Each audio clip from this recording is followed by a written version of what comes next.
Gotta unmute yourself, brother.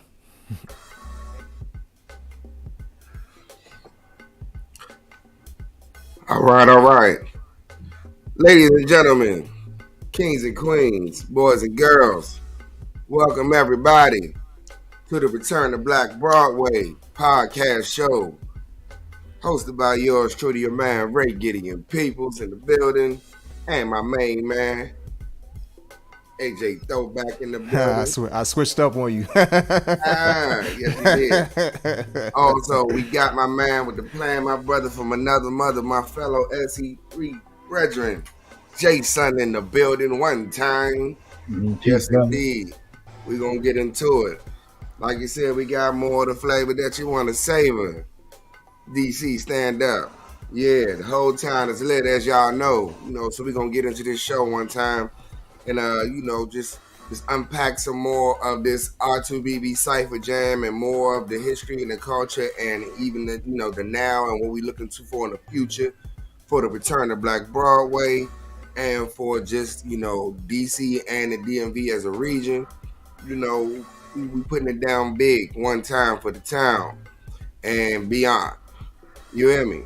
Yes, sir. So, AJ, talk to us. What we got today, man? You know what I'm saying? What's on your mind? What's on the grind? We got anybody in the comments yet? What's happening? Nah, not yet. You know what I'm saying? Give them a little while. I'm sure they'll show up. To glow up and all that good stuff. But just excited to be here with another fellow Southside brother. You know what I mean? Southside representing heavy on this episode. Yes, indeed.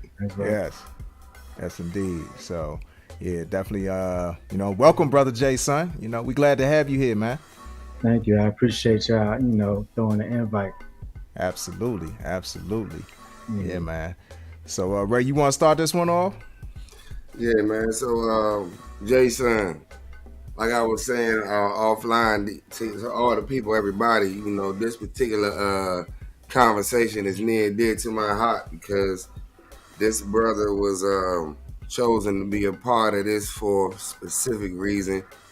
One of the reasons being that it's my fellow brother in the Southeast Trinity, one of the major, components to highlighting more of the arts and the art and culture infrastructure on the South Side and beyond. You know what I mean? Like, for those of us who are from here and those of us who might not be from here who know any of our history know that the whole thing around Return to Black Broadway is highlighting where everybody from all sides came to connect.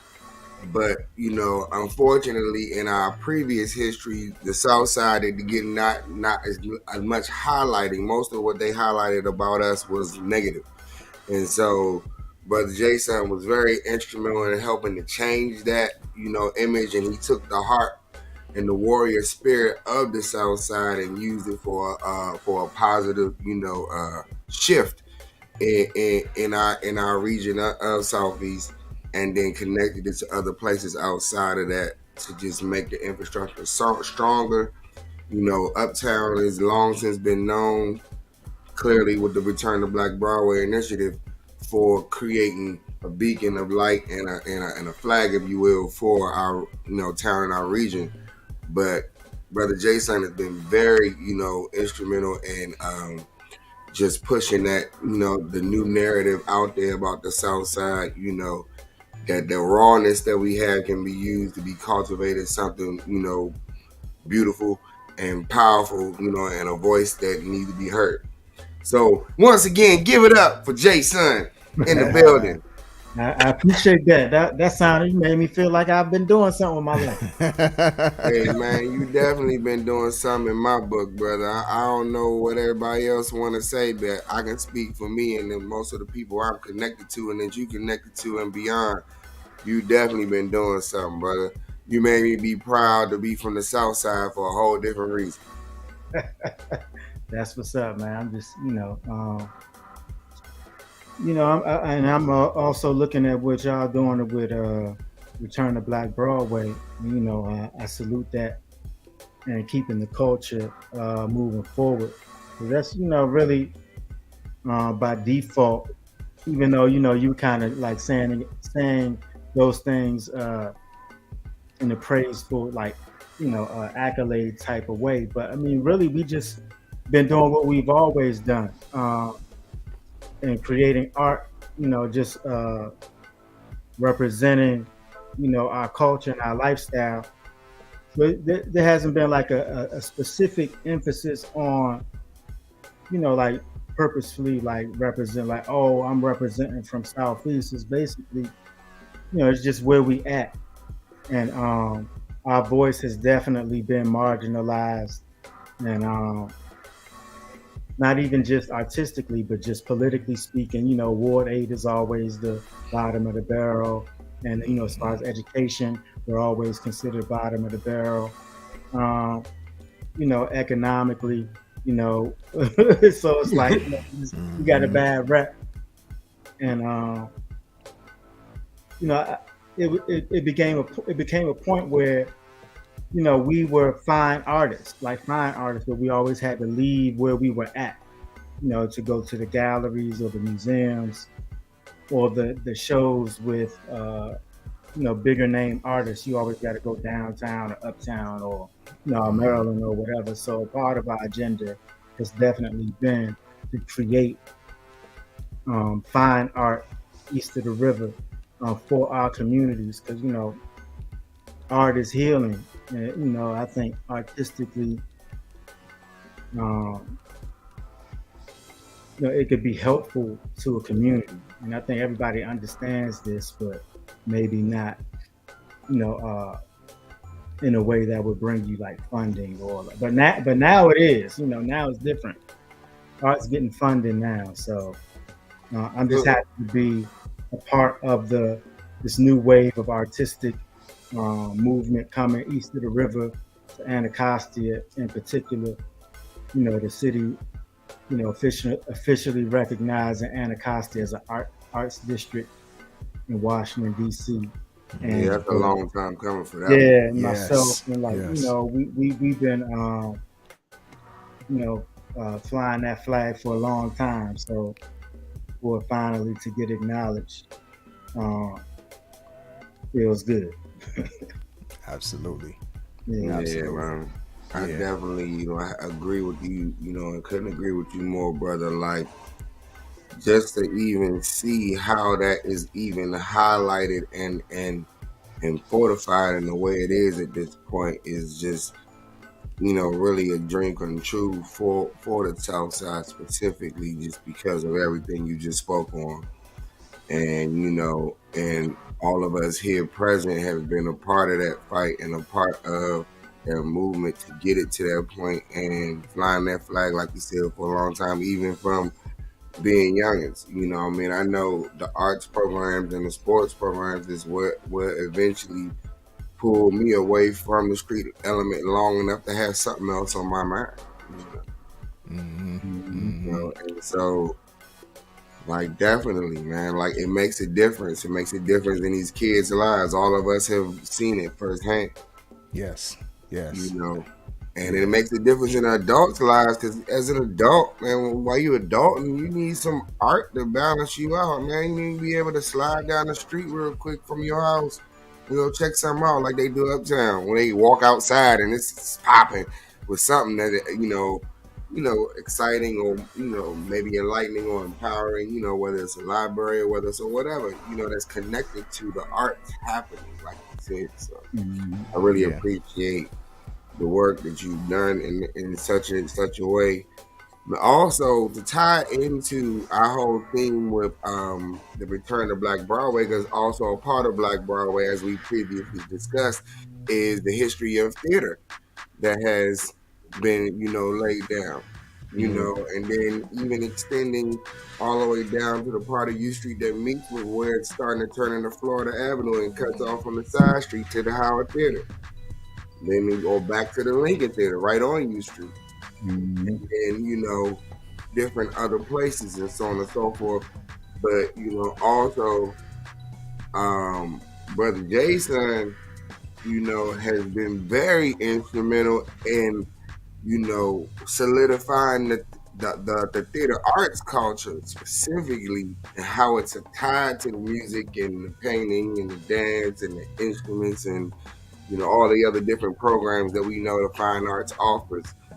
But the theater, like, and then it's like, it's not your average, like, just Shakespearean theater type, theater. And that's cool, because all art is art. But it's like he takes our story and turns it into like the dopest hood movie you ever want to see.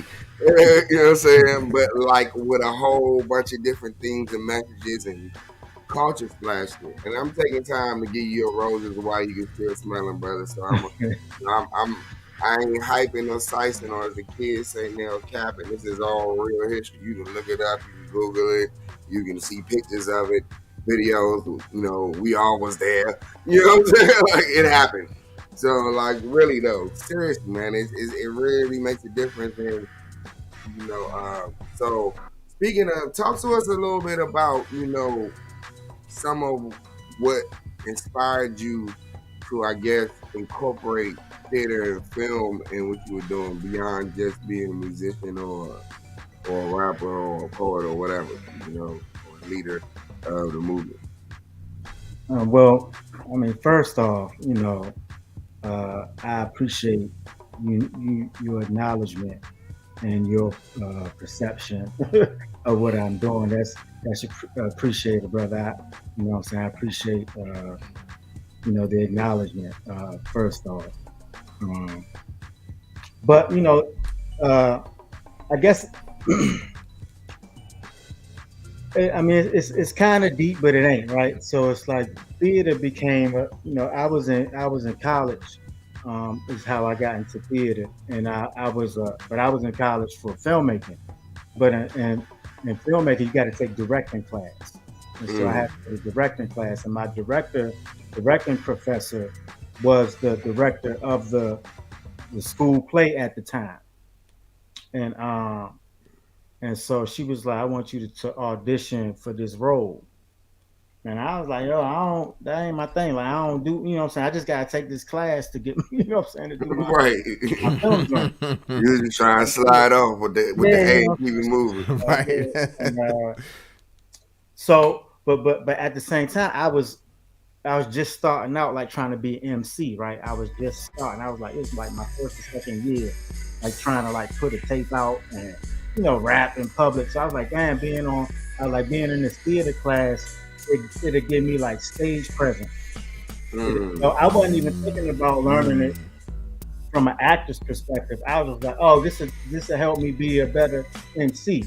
Like, I get comfortable on the stage, and theater is live. It ain't no right. That's a great point. You can't really,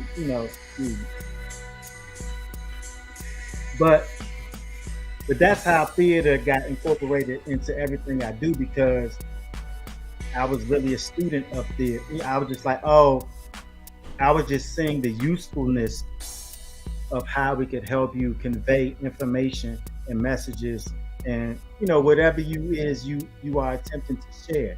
So whether it be art, whether it be frequencies, whether it be vibrations, I was like, theater, studying this science of theater is going to help me communicate in a stronger way. And I was like, this could be used in anything. Like, so if the objective is to communicate with people all over the world, as a strategist, you want to be like, well, what's the most effective way to communicate people in a genuine way? And as I studied theater, I felt that it was a valuable tool in war. You know what I'm saying? I was just like, you know what I'm saying? This is a very helpful, you know what I'm saying, asset to have in your bag, as far as if you have an agenda in some way, shape, or form of communication. So, and then theater was so consistent. Because, I never really made money off of music. But theater, there's a market, especially in a city like Washington, D.C., there's a lot of respect and support of fine arts. So just being in theater helped you open doors into so many other to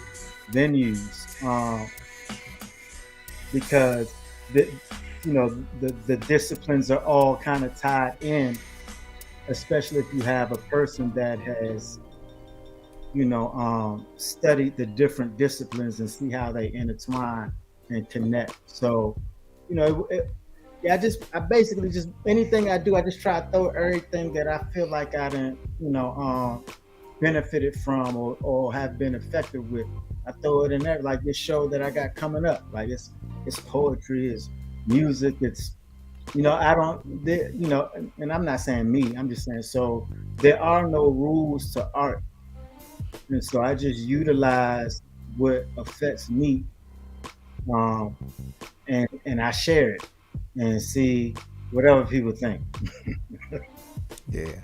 Yeah, It's magic, nigga. I think that's the one thing that's so powerful and so magical about the plays that I've either been a part of or have seen you do, is that it's like there's a plan going on, but at the same time, it's almost like organically happening at the same time, Yeah. which is a element of theater that has this kind of almost juxtaposed space of control, but then we don't know what's about to happen until it happens. But yeah, I mean, I write that way. So in the stage plays that I'm a part of, when I write them, I just kind of do. I don't really write complete scripts. I write like bullet points, like things or charges of energy that I have to hit as a part of the show. How I hit them, it depends on the night. You know what I'm saying? So it's like it's not like necessarily a bullet point script. You know what I'm saying? Just kind of like make sure you say this, make sure you say this, make sure you say this, make sure they understand this. And then as long as I get there, it might be different every night of how I get there because it's really energy based. You know what I'm saying? It's really dependent upon who the information is being shared with. So that's the beauty of incorporating the theater aspect to performance. But I think all people do. Everybody's dope ass. Oh my bad. Can you cuss on your show? I'm sorry. I know. I mean, you know what I'm saying? We try to keep it to a minimum in case some my bad. grandmas or youngins be watching. But now you like, I was watching Kendrick's performance. There's a lot of theater in that. Yes. His tour. So so it ain't like it's specific. I guess the element is how many people want to see it. Because there's no wrong art. Because people could think something sucks or was terrible. It was like, hey, man, that's your opinion. The art is art, and so it's like I don't think there's a right or wrong. So I guess the measuring tool with if what you're doing is working is like how many people come see it, or how many is there demand for what you do, and all that to say, I've had a higher demand for what I do in theater than in music, and so I just incorporate it all because theater has definitely been the discipline that has got me into more rooms than the music has. I will have to definitely also agree with you. I share that sentiment. Theater and being an arts educator. Yeah, definitely. They have both opened up major doors for me. I've been in rooms doing things that took people 20 years to do that in a day, just because I was connected to, or leading an initiative, one or the other, where all of that was incorporated.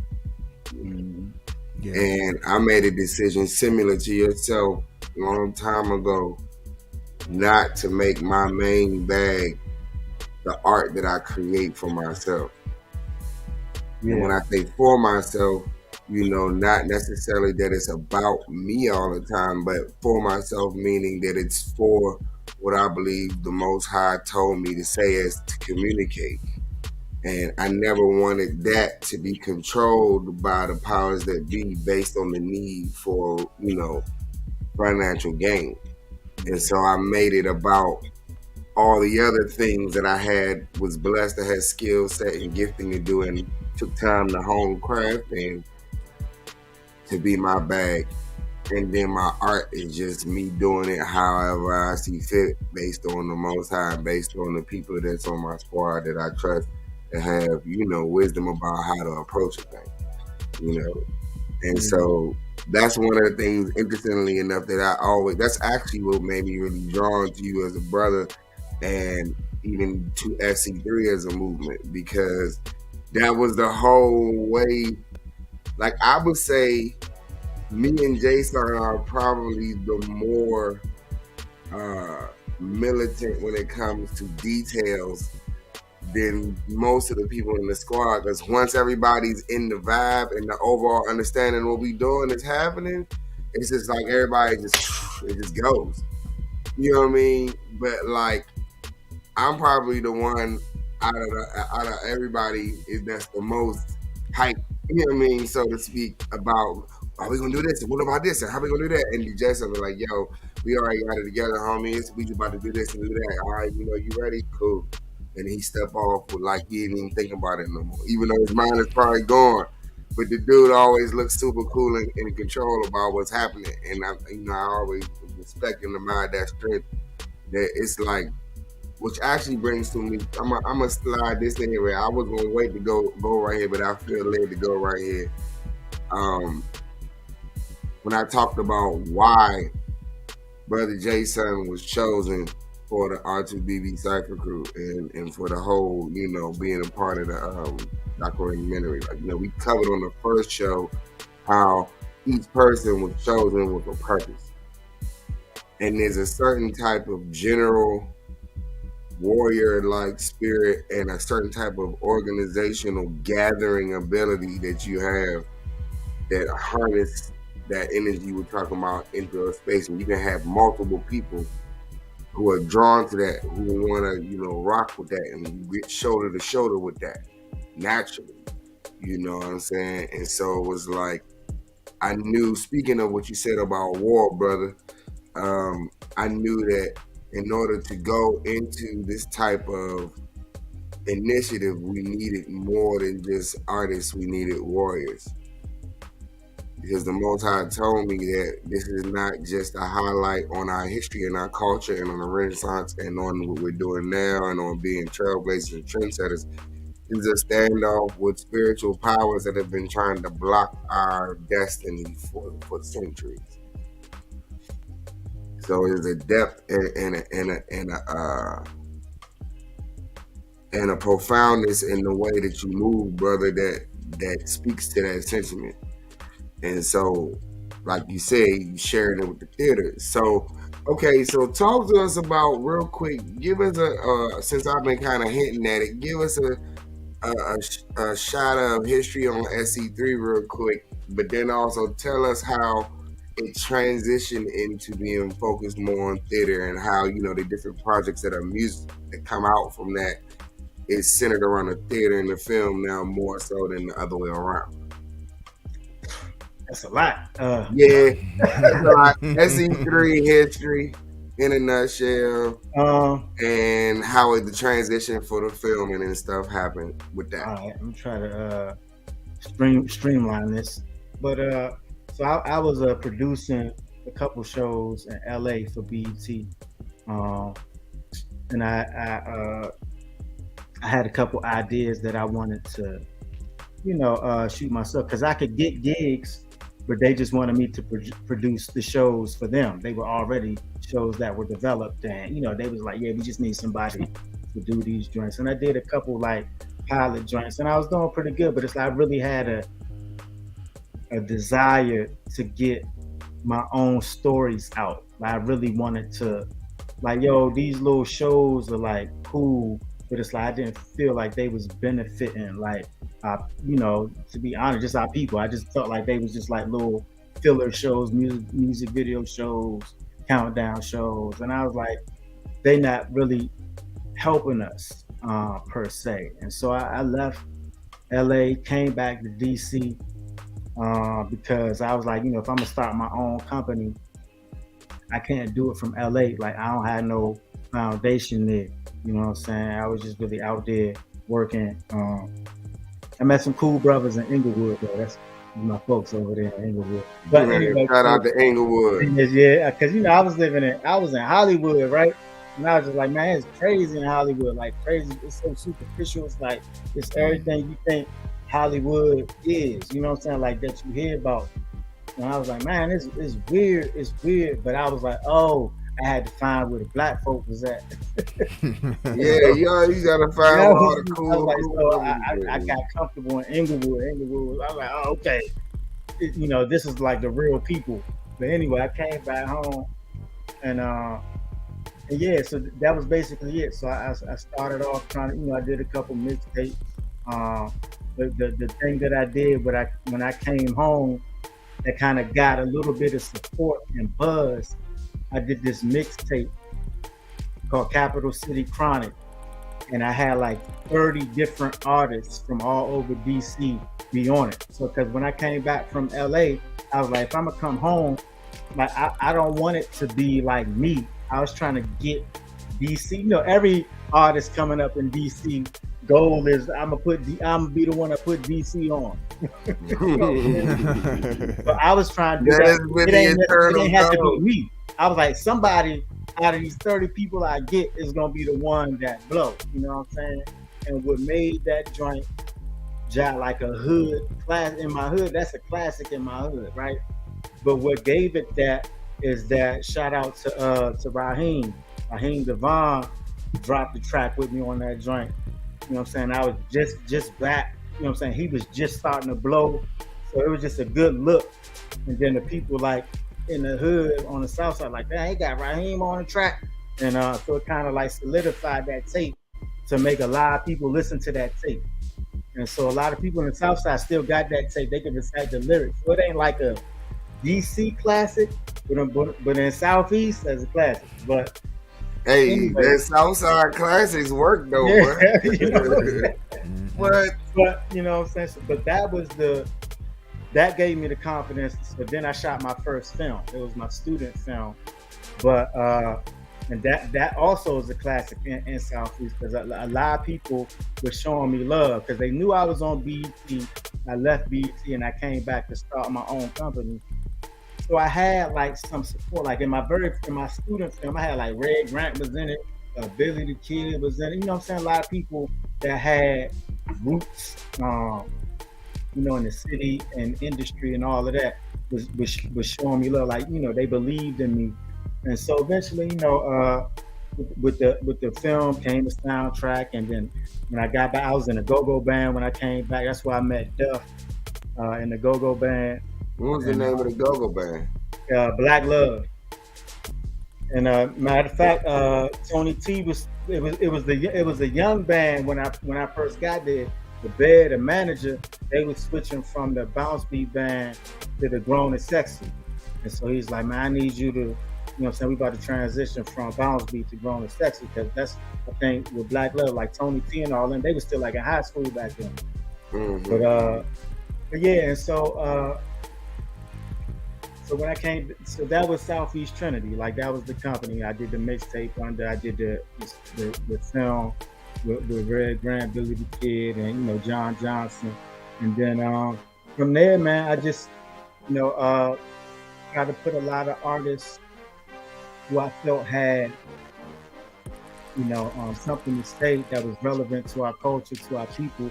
I tried to provide a platform for us to do it.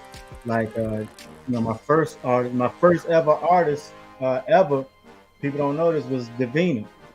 And then I had little Chuck Lane. Chuck Lane went on to become a pretty well-known gospel artist or Christian rapper, whatever that he do well in that. And then obviously is there Duff, and then Jacob Soul, and then linked up with Tamika Love Jones, and Milani Douglas.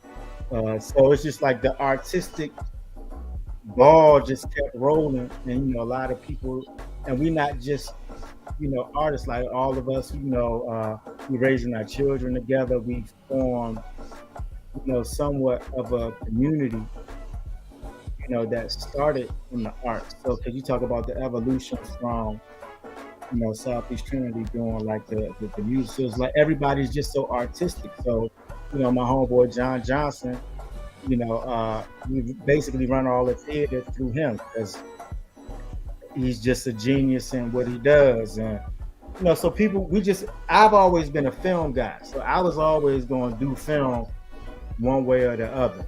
And so I'm just blessed to be around a collective who's just all, I guess, geniuses. They quite brilliant people, just to be cool with and just hang around all the time. So all that to say, SC3 is kind of like now it's like a big company. And so we were talking about earlier how like music is just be part of my life. I've never really made a lot of money off music. Theater has kind of like kept me afloat. So being able to live as an artist, because most artists you either have to like teach or work like some type of side job or, what I'm saying, or hustle.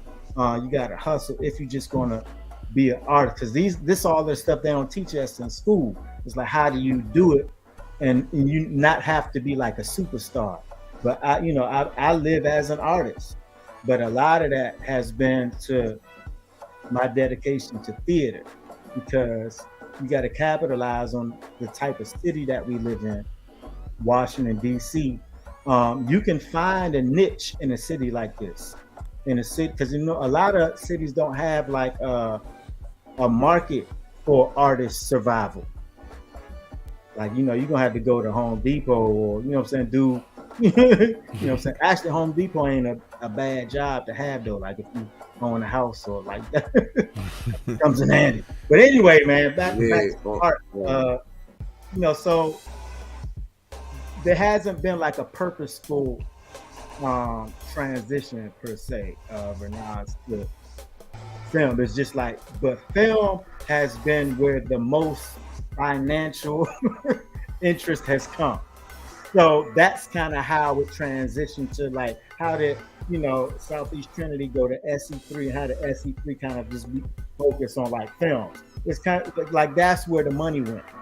And so yeah, and it's not, that has always been my thing anyway. So the reason that the company transitioned to film is because that's where it was going to go anyway, and that's where the money has led us to. You know what I'm saying? And that's business is business. So basically during the time when I came on the scene, as far as linking up with the crew and everything and getting down, it's like I remember the film and theater element being heavy as a component to what we would do with shows and different things like that together. Mm-hmm. But I didn't realize that was the origin of it.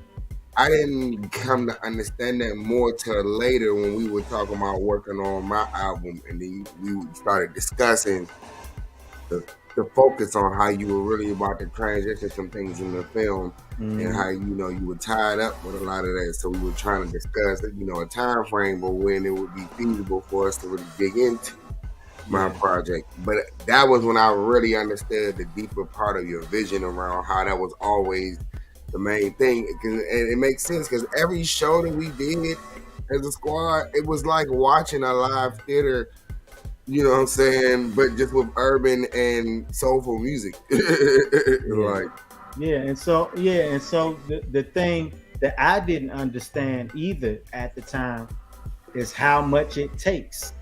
So now I've just wrapped up my third film, and it engulfs me. I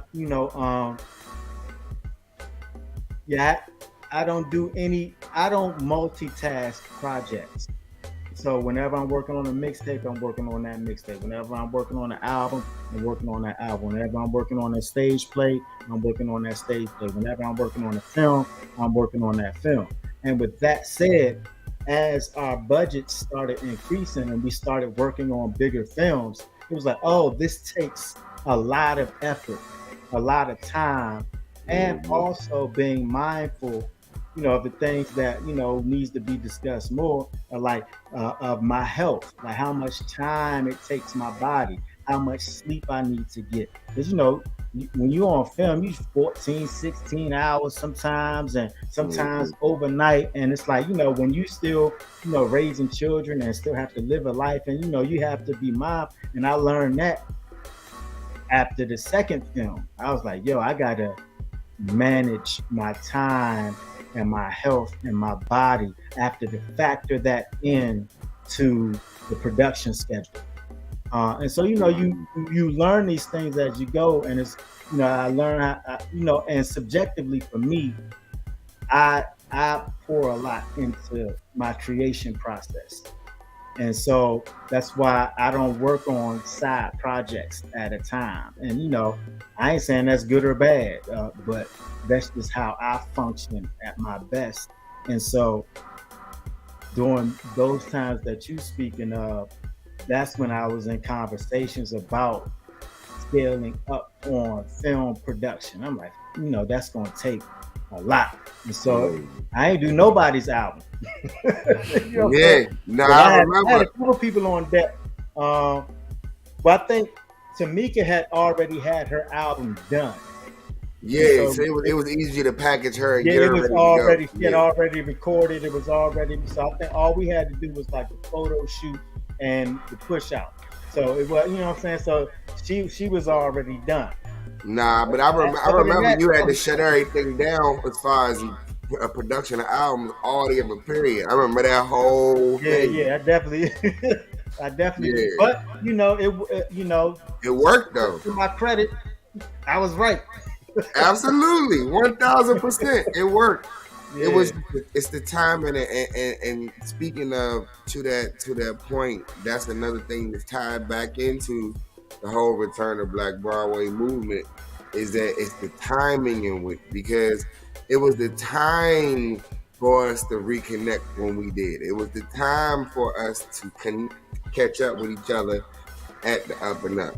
It was the time for us to start talking about working on music again. It was a time for you to pull up that song, which, by the way, is in the cut. Y'all don't even know. There's some heat rocks in the cut. Me and Jason, the whole SE3. Matter of fact, we got a couple of songs. We got a couple of songs that's going to be on the soundtrack. And, other, film stuff, that we've been talking about. But it's the timing is what I'm getting at, that I feel is very poignant. Is that the time when we was all kicking it together, having jam sessions and recording them joints and putting them out, or the time when we came together and, was chilling and having different little building sessions on how to make impact, or shows we did or plays we did, and the time when you had to shut things down to shift, you were following the spirit of God that told you to do certain things at a certain time. Yeah. And so Broadway, as we experienced it growing up, was a specific time and era, but it's an era that is resurfacing in terms of the spirit of what it represented. The whole town is literally on fire right now. Mm-hmm. Like everybody popping out the woodworks. And I think it's also very special and unique that you, Brother Jason, and I were able to connect, because not only was there history already there, but there's things that have yet to be spoken and have been said and communicated through what we're doing now. And then I also think it's beautiful what you communicated with the Return to Black Broadway Cypher, freestyle. Like, I mean, you brought it. Matter of fact, let's jump into that. AJ, you want to start off with questions? You know what I'm saying? Oh, real quick before we get into that, we got any? Talk to me about what's up in the comments. We got anybody jumping in just yet? Oh yeah, it's been lit in the comments more or less since the beginning. So all right, yeah, let's take a quick comment break and see what we got. What's popping? Yes, Lori in the building. That's what's up. Yes indeed. She was here for pretty much the beginning. Shout out to our sis Lori Love. If y'all haven't seen the episode with her, definitely make sure that y'all go to the R2BB, the Return to Black Broadway YouTube channel, and check out that episode. She was tapping in on the whole thing, talking about Southeast earlier. She said that when I was younger, I didn't want to say I was from Southeast for those reasons you just mentioned. And then she had a couple of other comments. She said, dope, can I find that anywhere? Talking about that mixtape you were mentioning, Jay, son. Oh yeah, I think it's on that pip, Capital City Chronic. All right. And then she also said, just gave me something to think about. You can find a niche anywhere. I mean, you can find a niche in a city like this. You know what I'm saying? Yeah. Yes, indeed. Yeah. And then shout out to our brother DJ Shane 202 on YouTube. Salute to you as well, good brother. You know what I'm saying? Said 3 wise men. We definitely appreciate the love and support, good brother. Yes, indeed. That's more or less it. That's more or less it for the comments for right now. But we appreciate Lori Love and DJ Shane tapping in with us, being here for pretty much the whole time. They've been waiting patiently. Yeah, that's what's up, man.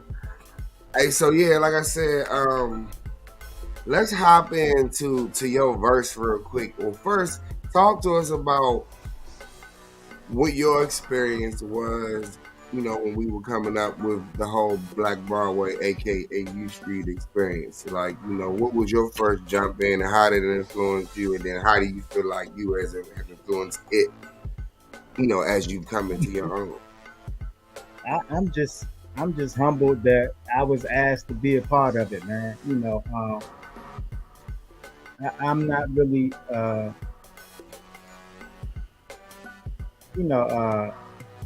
just did a verse because I was asked. I hope that I could contribute to the energy and the feeling that you were speaking of. You were trying to rejuvenate in the city based on the history of U Street and Black Broadway, and you just asked to kind of like add some Southside, flavor to it. And, so I'm just always humbled and appreciative when I'm asked to contribute my art. Even just this interview, just being asked, like somebody wants to talk to me about art. Like, oh yeah, I ain't got nothing all deep and philosophical to say about the verse. I'm just humbled that I got an opportunity to be on it. Come to the studio, holla at Judah. You know what I'm saying? Like, yeah, it was just I just feel humbled and appreciative to even be, in circles where I'm asked to contribute. So yeah, man. So thank you, brother, for even inviting me to the movement. Hopefully, I do the verse and the movement justice with my contribution, man. Oh, you definitely did some justice, brother. Like that. That's one of the things I actually want to talk about. By the way, like I want you to talk to us about your bars real quick. Like, I don't know if you remember exactly, where you was at, or what came to you around what you wrote. You know what I mean? Like, you definitely, that brother, man, he laid down some truth in 8 bars, like bow. You know what I'm saying? Here you go. I mean, gems from off bucks from starting in the beginning phrases. So yeah, talk to us about your verse, like what you were saying, and like the first line, Southside Life Giver. I mean, clearly you introducing, I guess, yourself and the energy you presented, but like, light giver, illuminating rays east of the river. Like talk to us about how that verse unfolds a little bit. Well, I guess, damn, you making me break it down. Okay, hold up. Hey, look, bro, you know me, man. I got to get into it. I mean, just trying to represent what I feel I've associated myself with. So, Southside Light Gift, I felt, that's a tribute to my name, Jay Stunt. Trying to represent light, warm direction. You know what I'm saying? Light giver, trying to be helpful because our community is always viewed as dark. That's what I'm saying, illuminating rays east of the river. So it's like, working with youth, working with my community, working with people Um, yeah, I mean, just trying to be share information about you know, Southeast in 8 bars. So just trying to be creative and be honest. I don't even remember the verse. I've done so many joints since then. So like river, illuminated those deep to the river. The Kosh native born in December. Yeah, Uh, talk to us about that. so my family's Native American. I never knew that until I was grown, man. And my my grandmother on my father's side and my grandmother's sister, which is my great aunt, because my grandmother on my mother's side uh, passed when I was like 2, but her sister. So both grandmothers in my family have been telling me stuff for years. I just my mind went was like, yeah, whatever. You know what I'm saying? You weren't right there yet. Like, they've been trying to tell me for whatever. But then as they got older, like in their late 80s, they started breaking it down to me more. Like now, like our family is Native American. Like my great aunt, she started pulling out pictures and deeds and stuff like that, and it started to make sense. I was like, oh, like what I'm saying. Like I saw pictures like with the head wraps and all that. I'm like, oh, so I just started study. I've been trying to trace the tribes because it's 2 different tribes. So one was in Louisiana and one was in Pennsylvania area. So it's like I always got conflicted with tribe. But all that to say, Nakash native, because the natives here were the Nakash tribe. And so that's what I identify with because I couldn't trace the lineage of either side of my family's tribe, but I wound up here on this river, um, where the ancestors placed me. And so that's where that line Yeah, came. now I dig it. I dig it. Born in December. I don't even remember the verse. Like I just, it's been a while since we did that joint. But again, just paying homage to East of the River, trying to pay homage to where I'm from, where I'm born, where I developed, especially in doing a tribute to Black Broadway, because we were the forgotten area for a long time, and but there is some validity to some of the stereotypes. So I can't say like it's all peachy sweet, but we definitely always had talent and significant contributions to all aspects of culture in this city. Absolutely, Absolutely. absolutely. Yeah. Yeah, man. So, like, how do you feel about like you talked about the session in Judah? Like, what's your connection with Judah? Shout out to Judah Beats, also at the Science Lab, one of the dopest producers from our region, from the Absolutely. DMV area, DC DMV area. But what was your connection of like you knowing Judah from before? And talk about that a little bit, and then how you felt about being able to get back in there or could reconnect with him when everybody was connected with the studio. Now I never met Judah, but he had this tape out years ago that I loved. I forgot it was something about Amber Rose, and he had this Oh video. yeah, I remember that. And I just remember, like, I used to watch it all the time because so DC, as y'all know, y'all from it. It's like everybody got music out. Like all your friends, all your homies, Mm-hmm. everybody got stuff out. But it's like it takes something specific for you to listen to somebody joint all the time. It's like Right. it's everybody. So that's what makes DC hard to make it in because everybody's so talented. It's so I don't think people hate as much as people imply. Because DC's known for crabs in the barrel, Bama's be hating, whatever. That's just a ongoing theme about DC. But my subjective opinion is that people are so talented, it's hard to acknowledge. Like Renaz, you a genius.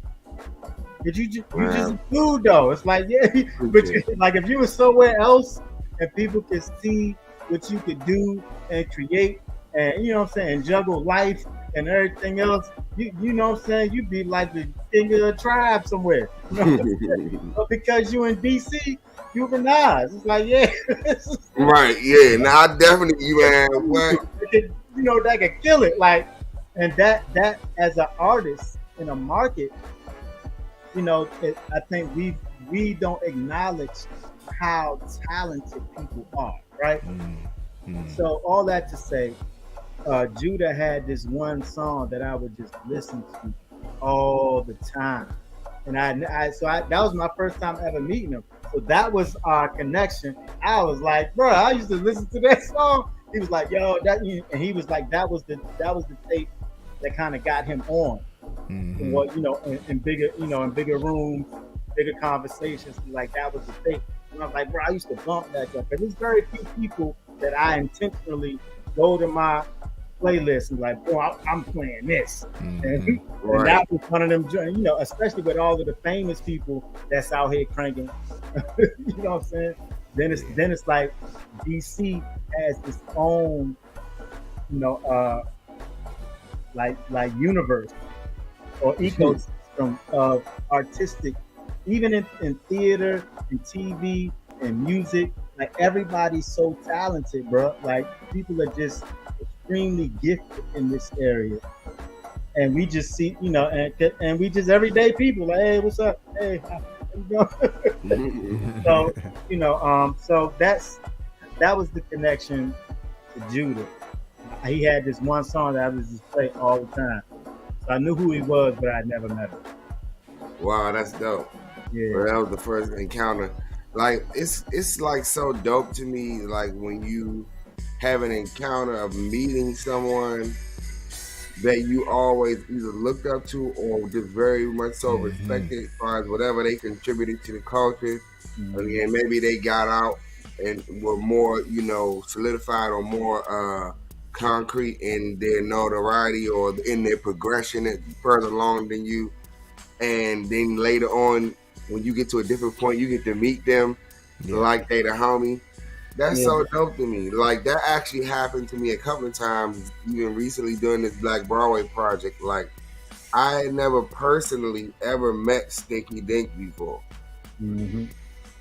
But I looked up to Stinky Dink as a kid because I was like, yo, this nigga's rapping while we bopping to the go-go. Like, you know, that was like a big deal back then. You know what I'm saying? And so, and since I've been doing this R2BB project, Stinky Dink, actually, he and I had a conversation. I had like kind of ran into him around certain people that I already had known in the culture.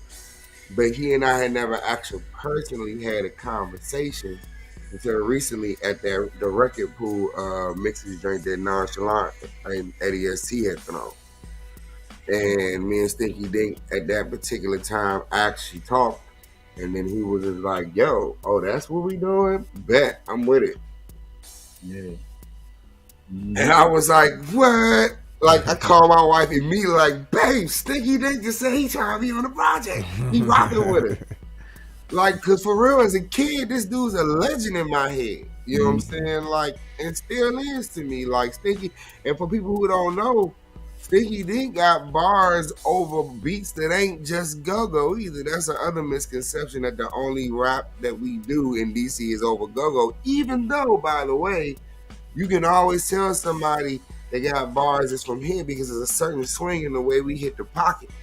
You know what I'm saying? Even if the beat's not a go-go beat, you can tell by the cadences and even with different styles and all of that. You know, even the way our DJs cut and scratch, like the scratches that RBI did on the Cypher Jam, it's in the pocket. Speaking of that, I want RBI to cut on that track.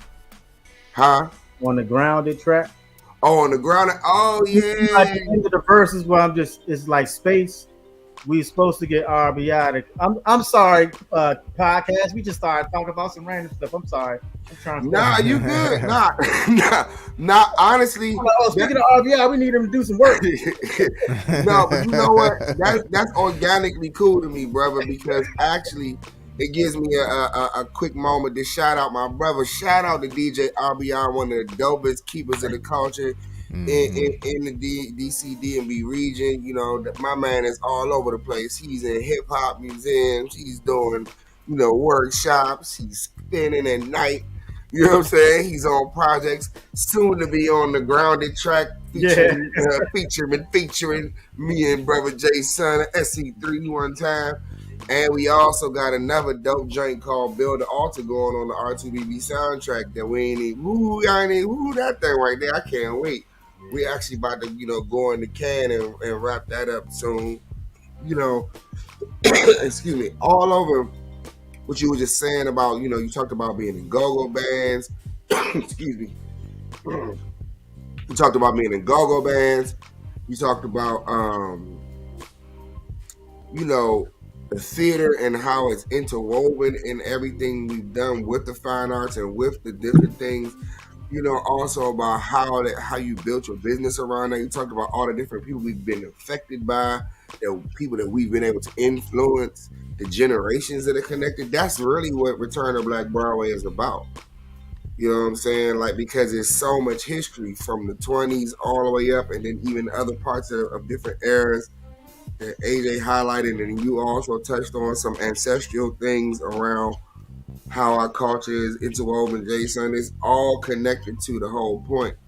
So, you know, the deviation into what we need to do on the song, that's actually like, you know, a part of it, because we talking about art that we all creating together. Some of us have known each other for years and been creating art for years, but then there's other people in other circles of the city, even in our own town, who just meeting each other. Like in these sessions that we've been having, the people just meeting each other for the first time. Because like Jason said, there's so much talent spilling out that it's almost like, to some degree, we might even take it for granted a bit. You know what I'm saying? Like we don't even recognize the power of what's here as a collective unit, as a whole infrastructure. Because everybody's just kind of in their own world doing what they doing, genius and out. You know what I mean? Which is so dope, but it speaks to a need to have such a highlight like what we're doing, just so you can get everybody to stop and flash freeze for a minute and take a look at what it is that we actually have and what's been influencing and trailblazing and trend setting the culture around the world for years and for centuries and decades. That's right. You know what I mean? Yeah. All the way down to, you know, fashion. And like also Brother AJ touched on, you know, what was it? You speak on that one time, AJ, about the similarity of what we were doing even back in the day with, you know, before Black Wall Street, or even simultaneously while Black Wall Street, you know, was going on in Tulsa. Oh yeah. So with the U Street movement, there was a lot of affluence during that time. Like Black Broadway was kind of sort of Tulsa before Tulsa. In fact, the founder of Industrial Bank, which I want to say, if not the first Black-owned financial institution, is one of the first Black-owned financial institutions.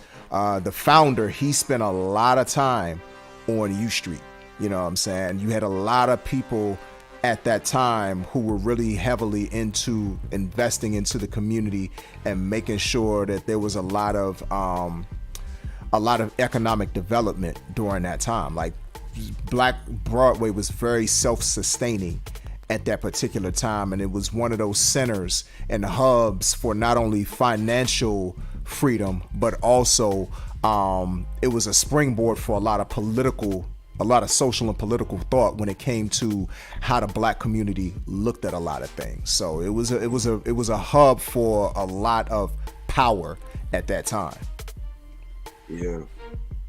So I think it's very poignant that all these different branches that are part of the tree, you know, it's important to highlight that and to share that, you know what I mean? Because if we're not aware of our own strength and our own power as a unit, then how can we make impact as a unit in an intentional way? We've been doing it on accident for a long time. Right. Well, speak for yourself. I've been quite intentional. Oh no. I'm not saying we haven't been intentional in what we're doing, but what I'm speaking to also is what you spoke to other earlier, brother Jason, about how a lot of it was just us at the I would say the genesis and the origin of how we started in it anyway, and how we continue to do what we do. We just make an impact from where we at. I mean, because a lot of what you're speaking on and what AJ was speaking on, like that's when you say return to Black Broadway, that, I mean, to me that's the foundation of it. It's like that economic control of a area. Because I'm sure on U Street, a lot of those clubs were owned by Black people, and the bars and whoever was running the numbers, whoever had the bootleg, whiskey. You know what I'm saying? Like it was an ecosystem of economic turning over within the region. So, so until we really doing things like that, and then a lot of the things also going back to like DC being so talented because there's so many geniuses and so many artists, we aren't collectively good business people. Collectively, like individually, people may, because I've heard a lot of time people are, because when you get in these bigger rooms, you have to deal with books and finances and taxes and all of those things. So people are, bigger production houses are surprised at how on point my business is.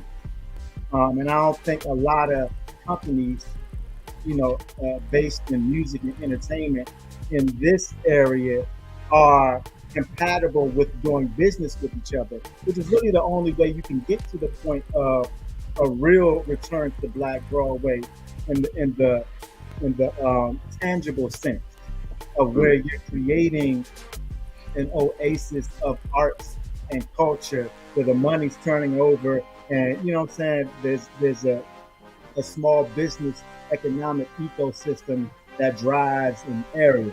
That's the real return to Black Broadway in the sense that brother AJ was speaking on. And so with what we saying, Renaz, is what we're doing artistically is what we're supposed to be doing. Because I don't know if we can solve from an economic or a harmonious standpoint of like how we can actually build our culture here in Washington, because we have the artistic power. Like, because I think DC could have its own Grammys outside of the Grammy with the same quality of work and sounds and frequencies and vibrations and songs, and you know what I'm saying. That's how talented I feel this area is. But until we can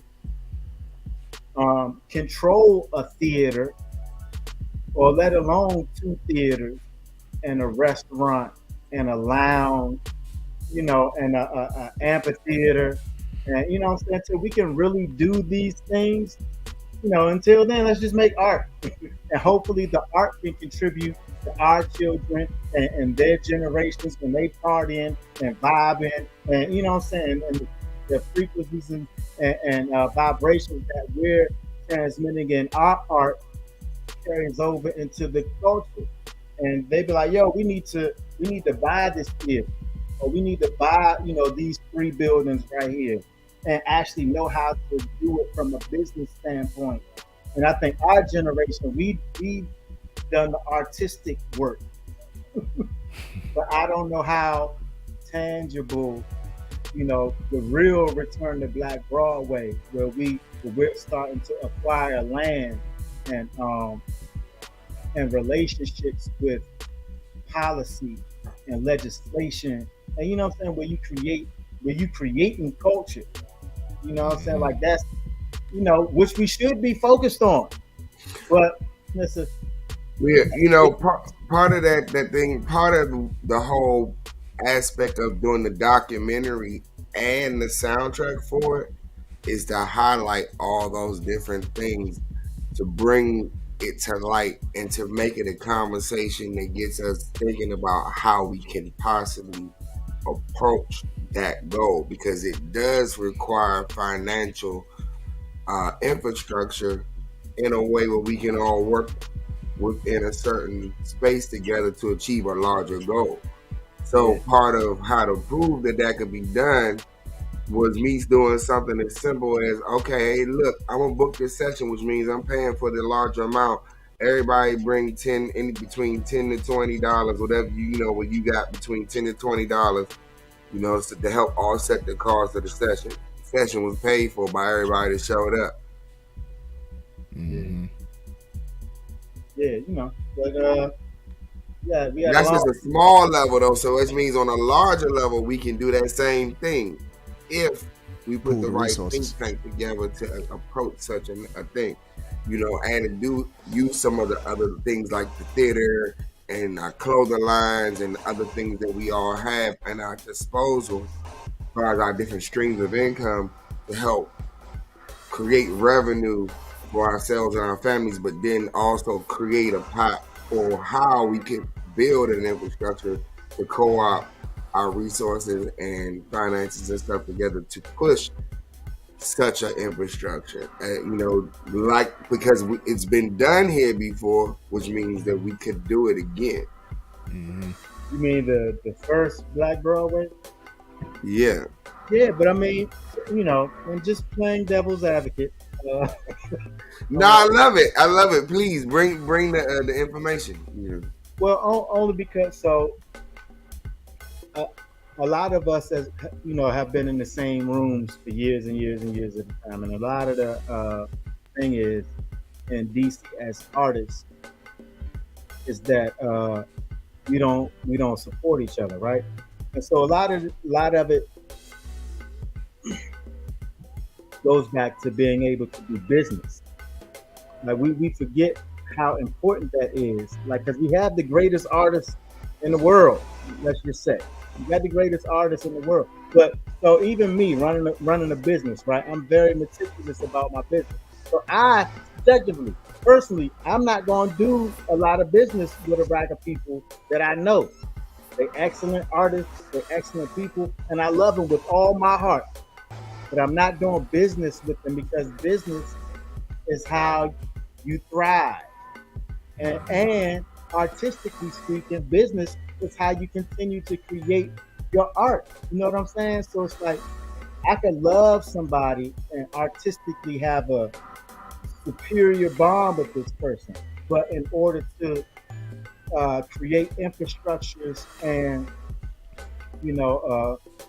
artistic oases like Black Broadway, for instance, it takes business. It has gotta be on point. Like all them dudes, the dude that owned industrial, businessman. The dude who owned Bohemian Caverns, businessman. The dude who owned Mr. Henry's, businessman. Lee's Flower Shop, businessman. Like we got art down. We got it. I think we've mastered it. I think Washington, D.C., if you globally ask about musicians and artists from Washington, D.C., around the globe, they're like, yeah, they've mastered it. We got it. Mm-hmm. Art, we got it. Business, so that's why, a lot of my emphasis is on the youth. If they got it, I just don't know, realistically speaking, right? How business would work. So even with all the like the rappers, the young rappers now in DC, like that, you know what I'm saying? Like it's not gonna be any business. So the thing, like with Atlanta, at least someone there organizes enough business. Like what's the dude, Coach K? Got a rapper group. We got like Yachty, Migos, you know what I'm saying? Different. We got pockets. So all of them ain't gotta be the business people. But there is somebody that be like, okay, I'm going to harness this, but but presented as a business. Mm-hmm. You know what I'm saying? I think that's what we lack and collectively in DC. Like, you know, and my man ML, who was locked up, that was his philosophy. He was like, look, man, what we gonna do is we're gonna gather the crew up, whoever the hottest right now, we all gonna support that person. And that's how SE3 rolls. You know what I'm saying? So it's like sometimes Tamika is holding the ship down for SE3, like for a whole year or 2 years. Like she's the flagship artist. But then another time it's Duff. Like yeah, Duff, you gotta carry the load right now. So you know what I'm saying? So it's like as Everybody shares it an when it's their turn. organization, we're able to express different thoughts and feelings that are all SE3, but sometimes you're hearing it from the perspective of Tamika or Jacob Cole or Duff or you know what I'm saying, or myself.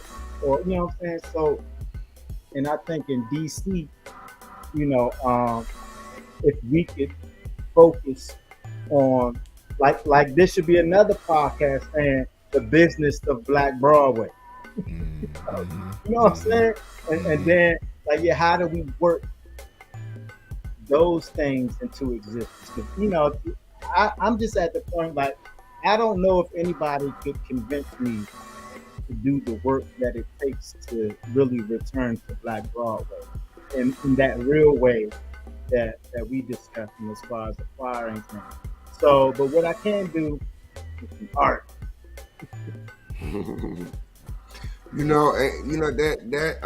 That speaks to a whole nother microcosm of thought that just occurred to me, is that everybody has a role to play.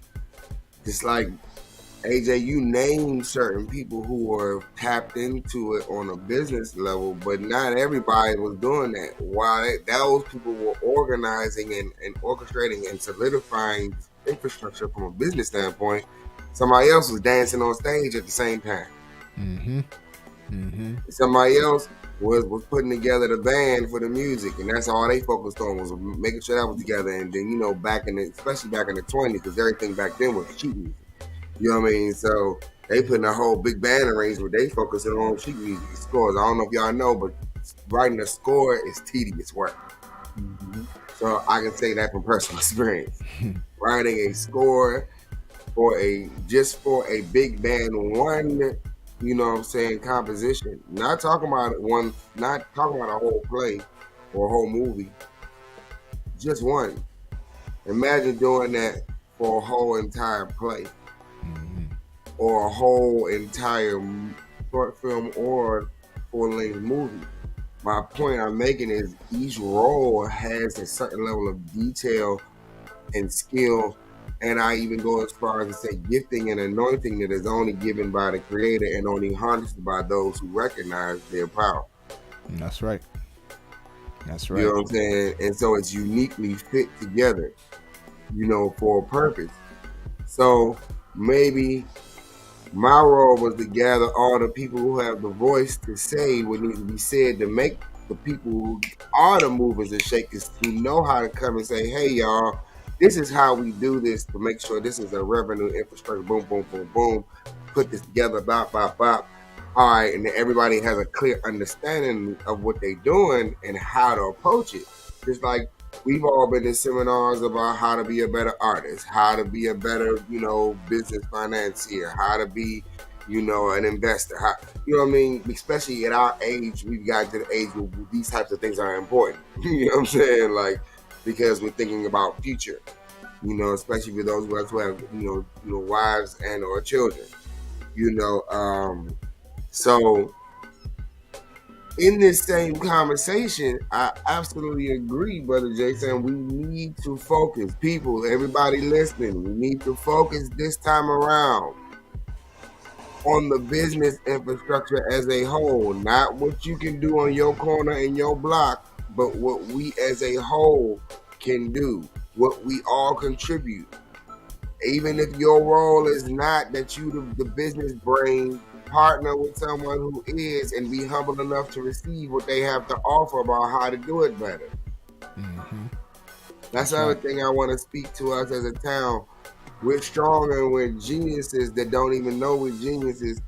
But at the same token, we also need to humble ourselves to recognize that the trendsetters are the ones who have the greatest responsibility to pioneer something that'll last. That's right. So our influence and our impact has lasted throughout the different generations and permeated through different regions. But our own infrastructure, aka Black Broadway, has not lasted as a business entity and as a whole. When gentrification came through, it pretty much knocked a lot of the wind out, a lot of what was popping. And so part of this is in this time historically of a renaissance is remembering, but also looking towards the focus of the future and speaking even prophetically to say that in this season, as the whole town is lit and everybody's doing what they're doing, everybody's popping out. We got shows happening here. We got the big homies and the OGs and the young G's and all the queens and kings. Everybody doing their thing from their different corners coming out and actually been showing up at each other's shows and events and functions and plays and whatever. But it's like, okay, we're doing this and the energy is high. So now that we got all this energy that's high right here in this space, what are we going to do with it this time, good people? Mm-hmm. Mm-hmm. What are we going to do with it this time? This is also yes. I'm poking around on the inside right now, stirring up some fire, stoking the fire, real quick. Everybody, whoever gets the chance to see this or whoever's saying it now, the energy is harnessed in the center. This time, let's put some pedal to the metal and accelerate this thing, because we long overdue to get back to Black Broadway. So speaking of influence and infrastructure, really quick, I want to touch on something. Jason, talk to us about that T-shirt you got on there, brother. I want to highlight some more of what you got going on with your brand, bro. Just to celebrate, like you said, Black Broadway and entrepreneurialism and creating revenue in different ways outside of just music. Yeah, definitely. So the shirt I have on is for the brand ambassador for called Nubian Human. We started Nubian Human 9 years ago, and it's interesting that you asked about the shirt because we have a store in Anacostia, we have a store in Baltimore, definitely have an online store. But as of December 31st of this year, we will be closing the DC store and focusing, just on the online store. And we still have a brick and mortar store in Baltimore. But Nubian Human is the ecosystem of Black artists. Everything in our store is made by Black or brown person. We've dealt with over, 600 countries, 6 continents. We get stuff from all over the world, from the continent of Africa, Europe, but yeah, we're just very proud to be able to provide space for a lot of Black and brown artists and creators and business owners who can't find shelf space on major shelves like Target, Walmart, Macy's, whatever. You know what I'm saying? So we're very proud to in the unique relationships we have with Black and brown people all over the world through fashion, art, and culture. Yeah, that's powerful, bro. That's amazing. Speaking of Black Broadway and entrepreneurs, listen, brother said they got stuff coming from 600 countries. Did y'all hear? Absolutely, yeah. 600, count them. All over the world. All over the world. That means continents and water involved. Yeah, definitely. That was a big problem this year. Was customs got real crazy after COVID, and just a lot of shipping issues, and a lot going on in that world. But yeah, NubianHuman.com. Check out the website whenever you get a chance. We also did events, the Black Love Experience pretty well known in DC. It was highly attended. Um, I've been the music curator for Black Love Experience like the past 4 or 5 years. Brought Junkyard Band, Black Alley, Diamond District, Tabby Benet, Rock. You know what I'm saying? So always showing love to DC artists all the time and everything I do, man. Every film, every play, every anything All that of I that. do, it's Yeah, going, you're gonna know about some DC culture and whatever I'm doing. Yeah, absolutely. Oh, speaking of, you spoke about Black Alley and a few other different bands. I gotta just to dig into history real quick and what this brother has contributed and what places he's been and things he's done. Before I even ever met you, you know the first time I ever seen your face? I don't. When it was a videotape I had of you rocking with RE. Oh yeah, yeah. Back in the day. Yeah. Like, talk to us about that experience and how that came about. Like, that was literally the first time I seen you ever before this was years before I had actually met you before. Yeah, that video used to run on DC cable like during the summer of like I think what summer was that? It was like summer '03, summer '04. But those 2 summers, some DC station was like running that video pretty frequently because people would tell me they would see it back in the day. Yeah. Yeah, that was my first single, man. Back when I was young, I told you I was trying to be a rapper, and that was my lead single. We had started a little production company, and did a single, and then we shot the video. But we shot the video live with Rare Essence. So that was the actual music video to my first single. And being when I was young, early 20s, I thought I was gonna be the first dude from DC to get on, and I was like, yeah, I'm gonna do my first video with Essence. So that's just gonna stamp me, and you know what I'm saying, DC history, bro. My lead single got the single. The single was running on the radio. Flex was running my. That's back when we had Home Jam. Y'all remember DC Home DC Jam? Home Jams, Yes, that's right. sir. That's Yes, right. indeed. My joint was running on Home Jams like every week on the radio. Then I shot the video with Essence. I was like, oh yeah, shot the video with Essence. And but the way I got to shoot my first video with Essence is like I was producing at BET at the time, and So right back to the TV and film again. right, exactly. Right. I was a PA on Cedar's World at that time, Oh and wow. and and so we was friends with well, I ain't gonna say we people on our team, our TV show team was cool with Ludacris, and Ludacris was in town doing Jay Leno, right? But it just so happened that Ludacris's band on Jay Leno Was was Red Essence. Essence. Yeah. So For we went, the out my business jump. Yeah. it I remember. was roll out. They did roll Yeah, out. yeah, rolled out. That Yep, was the that's name right. of the I song. remember that. Boom, Yep. boom, boom, boom. Yeah. Yep. So, I remember that. Side note, real quick, speaking of Return of Black Broadway and the influence of DC being trendsetters and trailblazers of the culture and influence of the culture, the beat that they did for Rollout was definitely go-go. yeah, oh yeah, Well, Timberland being from the Tidewater area, they yeah, highly yeah, influenced by Go Go. yeah, absolutely. Matter of fact, it's interesting you say that, right? So this is good. So it's we're an hour and 24 minutes in, but now it gets interesting, right? So you mentioned that, right? So yeah, that's yeah, then we talk about like 2 or 3 different stories at the same time. But during that time, I was actually meeting with Timberland to try to get my first deal. Cause like when I was young, I was on it, bro. Like I released that first single, that joint, and this was quick. Like it'd be taking Bama's like years to get on, right? So I just released my single. The single did well. Started running on the radio. I was like, oh, Joe, they running my joint on the radio. And I'm in LA. My single running on the radio in DC.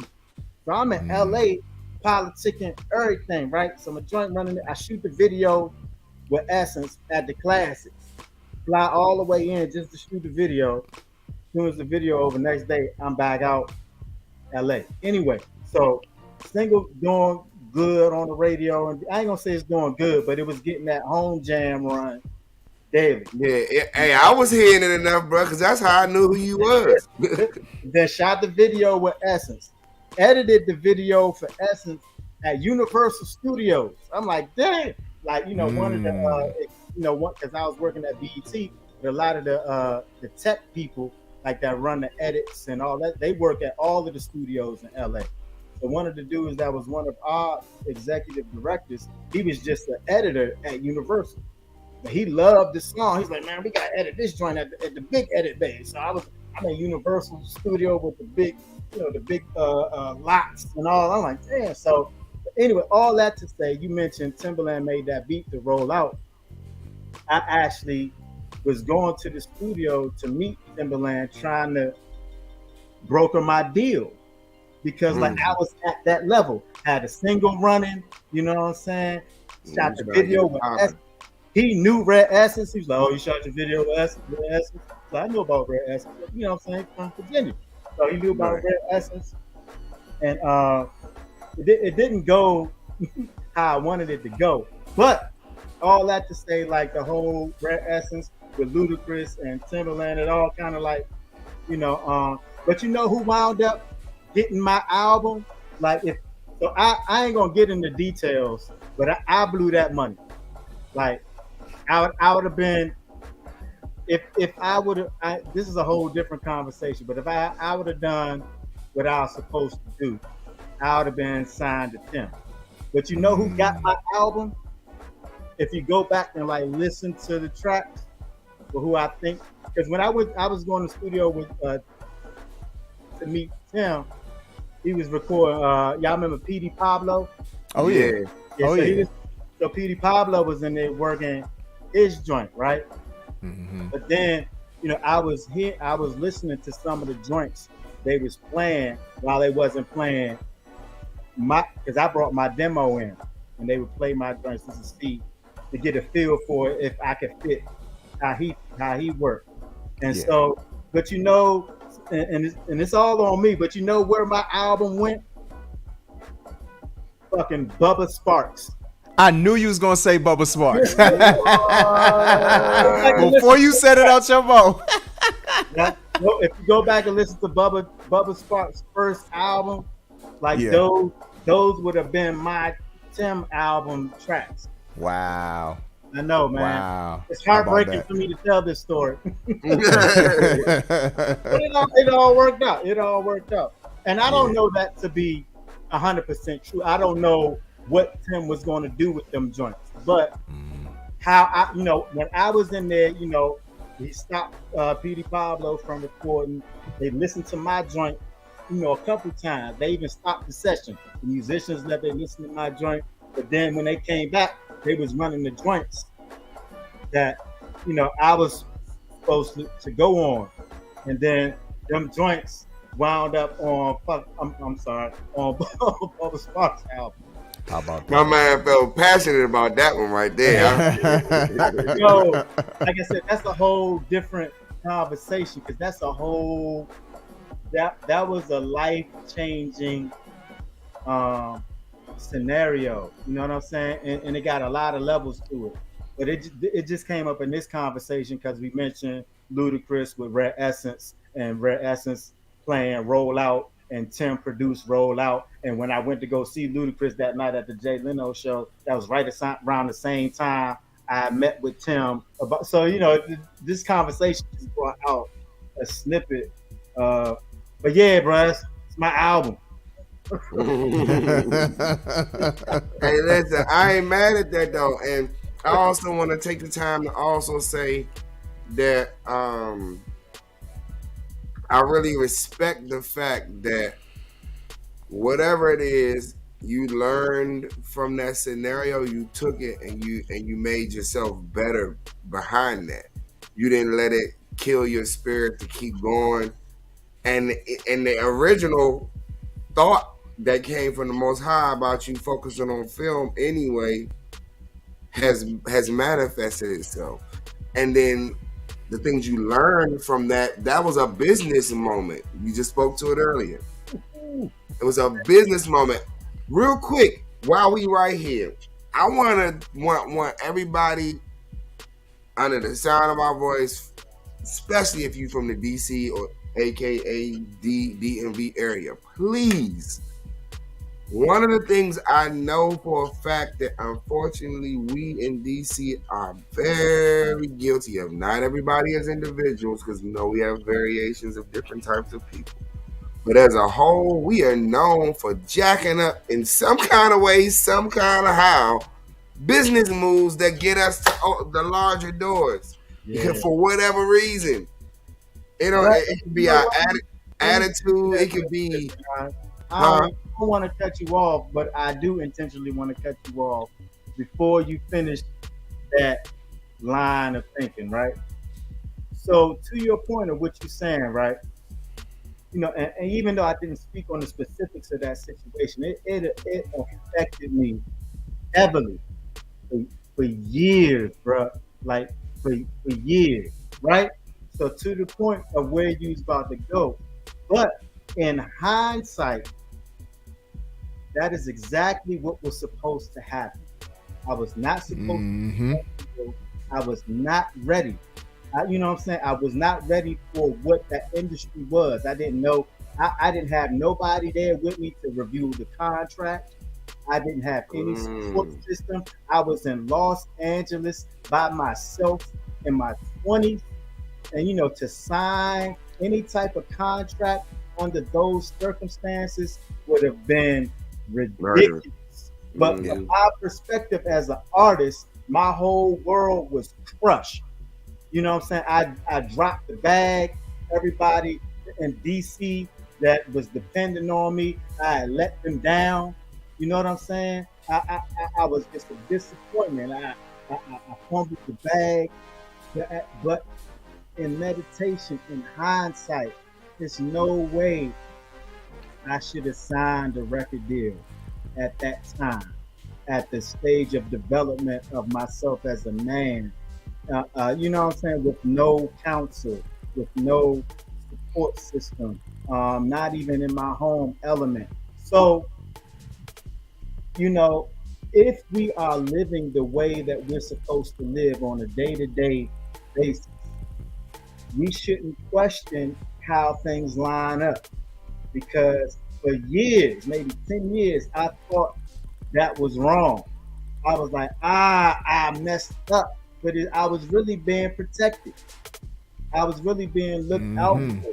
You know what I'm saying? That could have turned out real. And I remember being out in LA and producers like do a song like this. So I was doing all types of wild, non-Jason like songs in an effort to get play. Oh, you're gonna get play on this station, so you got to do a song like this. You know what I'm saying? And I was on it because I was so talented and I was young. I had the energy. I had already had the connects. So I was, like my little career was going. My first single, like I said, was on the radio. My video, I got shot with the legendary Brett Essence. Like I'm on TV. You know what I'm saying? Because I was on like episodes of 106 Vlogs at Rap City. So I had like a little hood street, visibility that could bubble into something. You know what I'm saying? I'm in the studio with Tim. You know what I'm saying? Like going backstage at the Jay Leno show with Luda. So it's like I was right there, ready for that next step. But in hindsight, and studying the business and learning the business and becoming a CEO, it's like, because I was young and naive, God gonna protect me. You know what I'm saying? I was young, I was hungry, I was by myself. And so it's like, that wasn't the best move to make. You know what I'm saying? Because it's not nobody's fault. It's just the industry is the beast. So it's designed to eat and prey.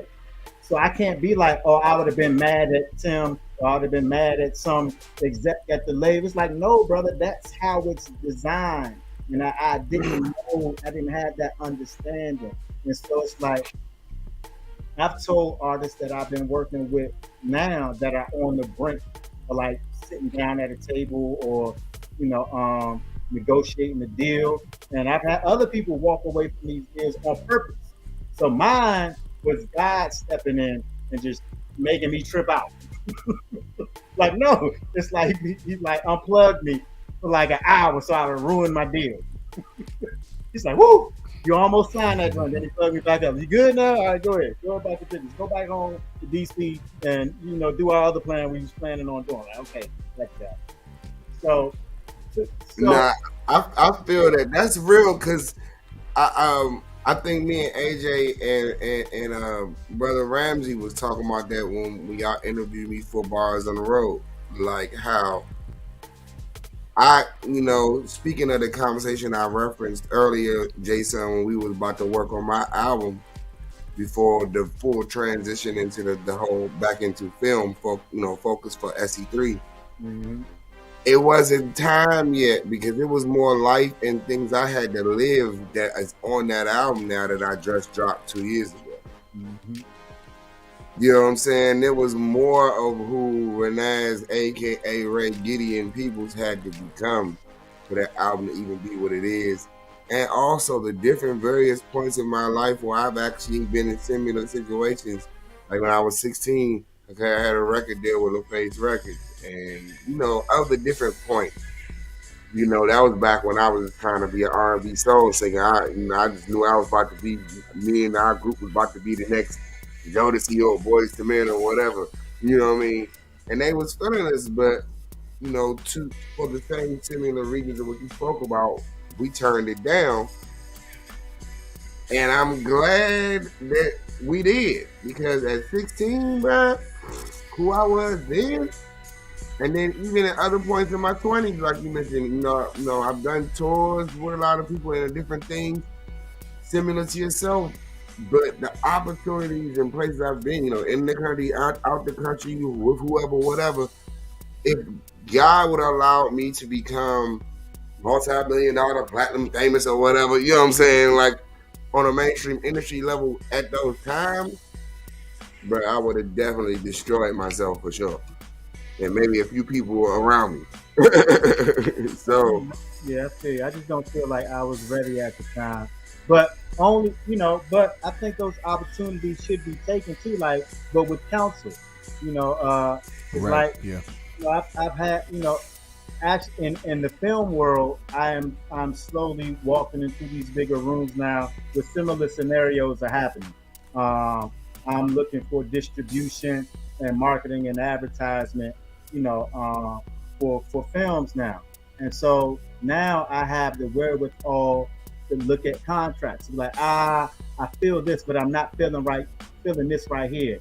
Let's rework this part right here, and I'll send it to you. You know what I'm saying? So, but I would have just put my contract on. I mean, put my signature on the contract back in the day with how, and you still might get got. You know what I'm saying? It's just, but it's you just making an informed dice roll.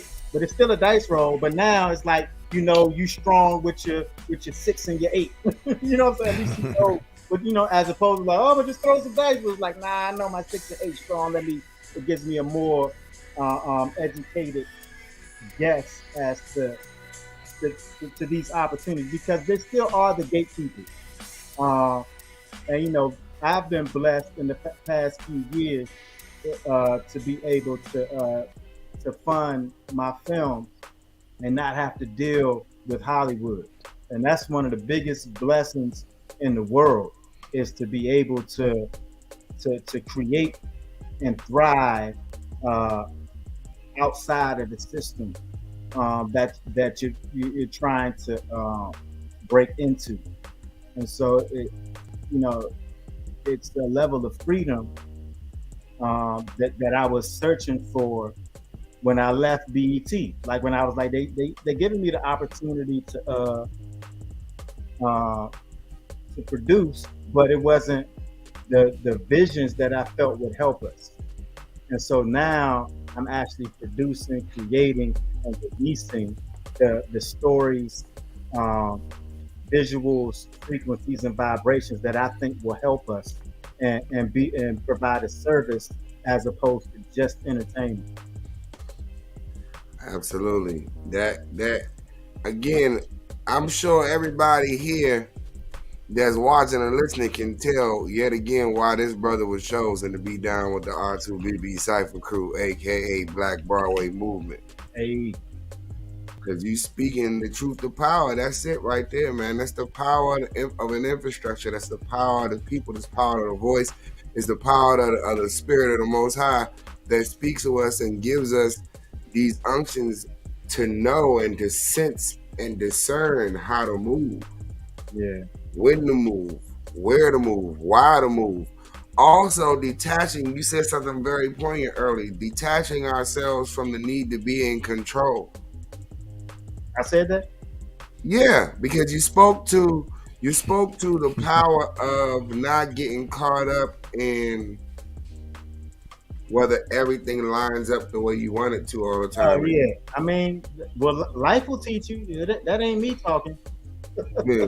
But but the thing is, there's a power in having a plan, and being strategic is important in terms of the practical aspects of it, but from the spiritual and the metaphysical aspects of all of that, there's a power in once you put yourself in a position to do the work on your part, then you got to release it to the Most High and let Him work out the rest of how it's all, when and how going to line up, what's going to line up. You know what I mean? Because if we don't, what ends up is we get outside of our mojo.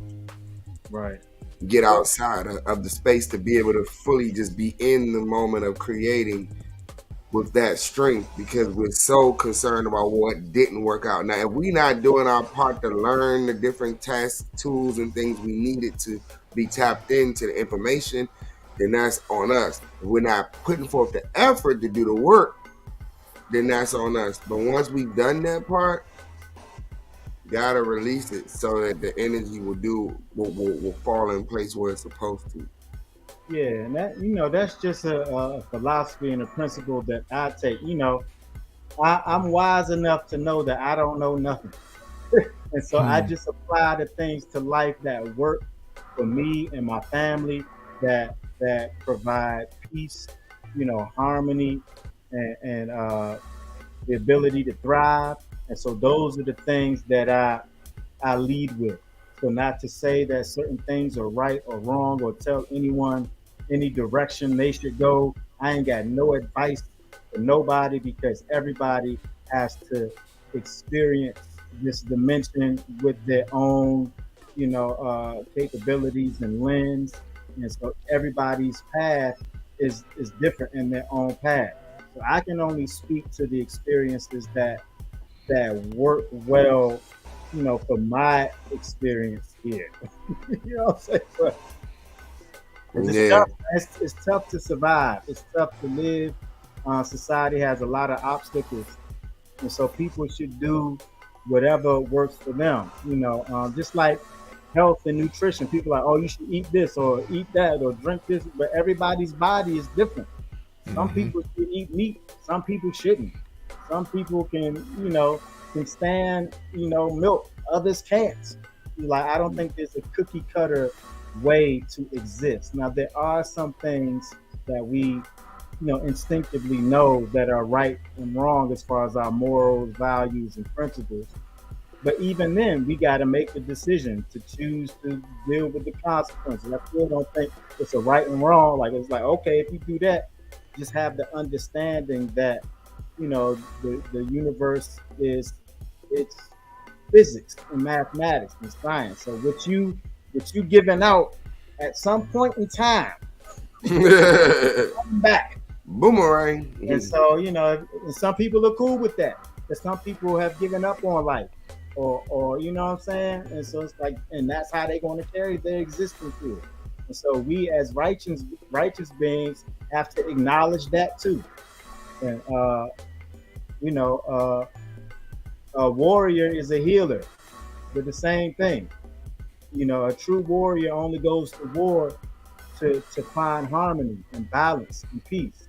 A true warrior doesn't war for land or profit or any material things. So it's just like a warrior and a healer are the exact same people. And so there's an objective to heal. And so you can't just heal, you have to eliminate what's causing harm. So, yeah, man. So, in bringing it full circle, uh, the arts, I think, are the most beautiful way to accomplish those things. Um, to accomplish um, harmony and peace and information and messages and signals for people to hide that, for people to find the hidden, signals and jewels and, communication methods through the art, man, through song, through scripts, through frequencies and tones and all of these things. So it's like, I think it's all a purposeful effort. From my position and everything that I do, like whatever I touch, it's strategic. Absolutely. Yeah. Real quick, brother Jay. Hey, brother AJ, talk to us real quick. I've been seeing a couple of things popping up. Let's show some love to the folks in the comments one time. Yeah, I mean, I've been flashing the comments because the conversation been rolling, but I've been trying to include the people in while the conversation has been rolling. Lori Love actually had a question a little bit, well, actually quite a ways back, but she said that you pretty much answered it, Jason, about I'm gonna show the question because you may have a little bit more to add to that. Just bear with me 1 second. I'm trying to actually pull up the comment. This thing acting a little tricky, but basically, come on, comments, come on. Give me a second. Yeah, it's a little ways back. Just bear with me 1 second. But it basically had to do with artistic integrity. Let me see, where's the comment? Yeah, it's a little ways back. I actually might not be able to pull it up. Is Lori still on here with us? Lori, you still with us? Yeah, she's still here. She's still here. Still with us? Can you give us the what was the question real quick? If you can, I don't know. You can here it is. Here it is. I got it. Yeah. So she asks, as an artist, rapper, did you ever find it hard staying true to yourself, especially when you were trying to find your fan base? And she said you kind of answered the question, given your story about the whole experience with Timberland and that whole with that situation. But I don't know if you have any additional comments that you want to make to that question, Jay. Well, I think what gave me, I guess, my quote unquote fan base was me being who I was. So I think that's why people, because I remember when I first started out in DC, presenting myself to the public as an MC, as a rapper or whatever, there were like two other Jasons. And I remember we would do like open mics, there'd be another person named Jay. And I think one of the other ones was a little bit more popular than me, but I'm the only one left. You know what I'm saying? And that's just real, because I remember going to different shows and it's like going up to them like Jason, they'd be like, which one? Because it was like two other Jasons, people that were presenting themselves as Jason too. So, but a lot of what I was doing, like I had to be myself. Like that was the hook. Yeah, you know what I'm saying? Because, that's the only thing that kept me afloat, is because people were interested in what I was presenting for whatever reason, But yeah, so I think it's kind of like the opposite. It's like, I think the key to gaining the support system that I've been blessed to have in DC all of these years is because, like, all right, I was like, let me focus on being me, because being me is different than everything else, and that's really all I know how to do. And like you were saying, brother AJ, when I was in LA, I was presented with the task of trying to submit art that the culture was mass producing in order for me to progress as an artist. And it just felt weird. I did this one song it was a horrible song. It's a horrible song. I've done one horrible song in my whole life, and it was during the session when I was trying to get spins in different clubs in LA and on the radio. But I brought it home and let my cousin, a girl cousin, hear it, and she was so disappointed. Like I could feel the disappointment in her heart because she was really supporting me. I was out in LA repping the hood, like, yeah, you out there doing. I was like, yeah, this is the new joint I'm working on. I came back and she listened to that joint. She was just like, and I remember that feeling. I was like, man, I ain't ever trying to do nothing else. Like you know what I'm saying? That's the only song I ever. It's a song terrible. It's a terrible song. But to answer a question, it's like don't actually doing it is what solidify. Like, oh, I ain't never gonna try not be myself ever again. Like, I felt her. I felt my cousin energy when she had believed in me so much, and I came back. I came back, and she was so disappointed. Like, bro, what is this? She didn't say that, but I felt it. Like I felt it in my heart. I felt terrible. You know what I'm saying? I was like, I ain't ever going not. So to answer that question, Speaker's Bennett, the key was being yourself. Like that's the trick. Yeah. A lot of people ain't gonna like who you are, and it's like a popularity contest. But you know what I'm saying? I've established enough relationships with enough good people and enough people who are invested in liberation and art and culture and community that I've been able to find a way and thrive as an artist in this city because of the relationships that I've grown to develop because of who I am. Yeah, man, speaking of, that's a message right there for everybody. And also speaks again to the strength of the black excellence that comes from, what was even established before in Black Broadway for us to have something to return to. Is God made all of us uniquely the way we are because we are who we're supposed to be. Allow that to shine as it is, and the people who respect and understand the gift and the anointing and the uniqueness and the specialness of who you are as yourself will naturally gravitate towards that, and your gifts will make room for you to thrive. And then it's up to you to cultivate that and take off. Absolutely. Side note, real quick, speaking of takeoff, this is not really per se related to Black Broadway, but just off the respect level, you know what I'm saying? I want to say condolences to the brother Takeoff.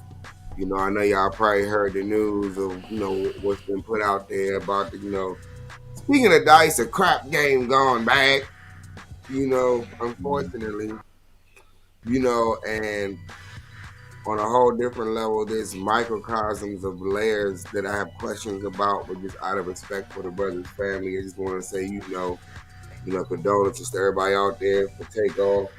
And another reason why we do return to Black Broadway and why, like you said, Jason, we make the impact with the youngins and we try to, share this light is because the youngins need something else to be thinking about out here. I don't know if y'all know, but there's been pockets of high violence that's been kicking up all over the country, bro. Yeah. Here in DC, ATL, Memphis, different places, man. And art and culture and light and hope and harmony and all those things you spoke about, Jason, and the power of black excellence and excellence as a whole, and also leaning into the spirit and the energy that comes from being tapped in and sharing these things helps give our kids and our community something else to be inspired by other than murder, death, kill, and hoes and money. And everything that in stories and an expression has its place, but on an onslaught, you said one word that was very key, brother: balance. Mm-hmm. Yeah. Need the balance. I tell my students all the time. I was like, that's the answer to every question you got for me. Like before y'all asked me the question, I was like, the answer to every question you have is balance. Then I was like, go ahead and ask me the question. But with that said, man, in regard to like, I'm a realist, man. So without that, what we were speaking about, Black Broadway, like the real return of Black Broadway in the real sense. So until we control the airways frequency that our children are being developed in, this won't be the culture, bro. Until we have schools and we're educating our own children, until we have land and farms and resources as far as like farm to table, where we're growing our food, we're preparing our own food, we're creating our own textbooks, we're creating our own curriculums, we're creating our own institutions of prayer and religion. It's like this is what it is. It's never been anything different. And so it's like, as artists, we do have an obligation, to inject positive energy. But at the same time, it's like we gotta be adults. And so it's like the culture of America, it's how you conquer a people is images, symbols, frequencies, vibrations. When we're talking about controlling the human mind, controlling a human being's body on, how a human being is going to exist in this dimension. So it's like we don't control any of the elements of spiritual connection or upliftment. You know what I'm saying? So it's like we don't control no radio stations or production houses. So it's like you control people by what they see, what they eat, and what they hear. We don't control none of that. So with us not, and it's not to be pessimistic, it's to be instructional. Can provoke thought. Yeah. Right. And so without having these means of production or control, we have to brace ourselves for what this society is, right? And so it goes back to the same thing as far as like, well, we may not be in a place where we can collectively buy back U Street. Like we can buy the buildings and we create the general, but we can create the art and instill in our children or a younger generation on the business element of what's needed to do the real tangible return to Black Broadway. Because I just think we may have missed our opportunity to do it. So we can convey the messages like this is how you do the business, this is how you do the taxes, this is how you get the lease, you get your lot, you contact the city, you incorporate a neighborhood, you create a police department, you create a church, you know what I'm saying? You do these. So we can give that information to the next generation so that they'll have the tools. So when we speaking about the crime, murder, oppression in our communities, I think the glaring elephant in the room is this is the society, this is the culture, this is how. So until we change the culture, like this is the result. So if you're growing up listening to this drill music and every song a nigga getting shot, every song a nigga smashing somebody's wife, every song, every movie is gunshots, every movie is murder, you know what I'm saying? Like every television show is about hoes and money and drug life. It's like, scientifically, it's like, okay, not even being pessimistic, but it's physics and mathematics. What you're putting out, what you're taking in. It's, what I'm saying, if all a 9 or 10-year-old child is doing is listening to Young Boy, right? Listening to Young Boy all the time, Then he come in the house, he watch what Power or whatever. I don't know the stuff that's on TV. Then you eat BMF. the cheap chips, eat some candy, eat some curry out. Like you creating a monster without trying, and it's not being subjective to like the individual parents. This is a finger point to the society.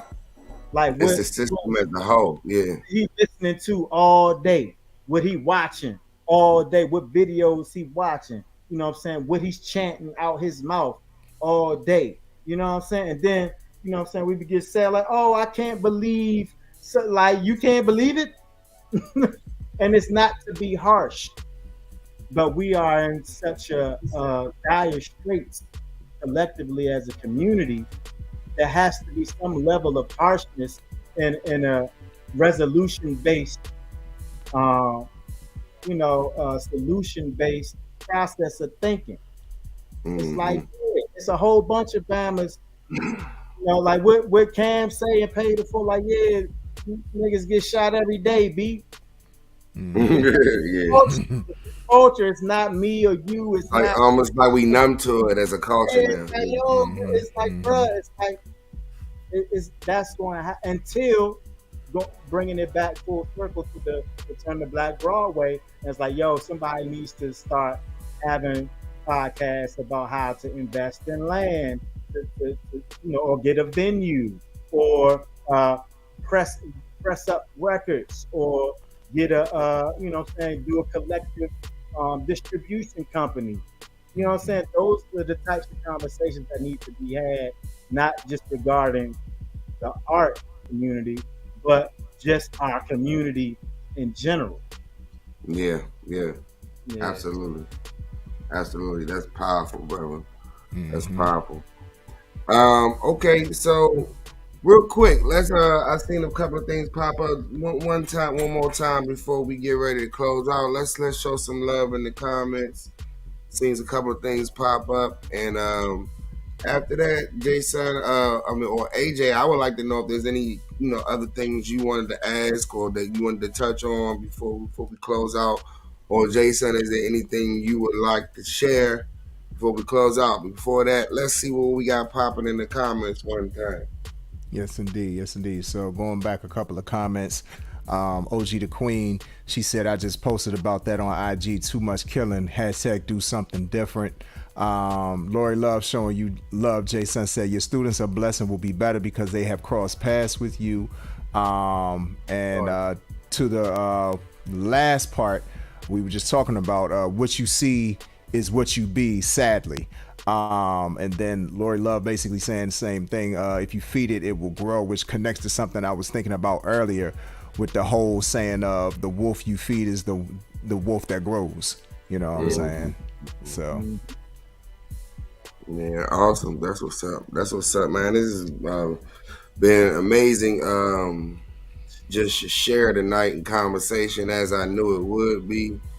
Just a wealth of gems and great stories too, because I didn't realize that simultaneously while that whole situation was going on with the whole Rare Essence and this and that you was also in the process of in talks with a deal for Timberland. Like, that's a new information. I didn't know you well over a decade, and I just for the first time actually on air heard that part of the story. I've heard other parts of the story, but I just heard that one for the first time tonight.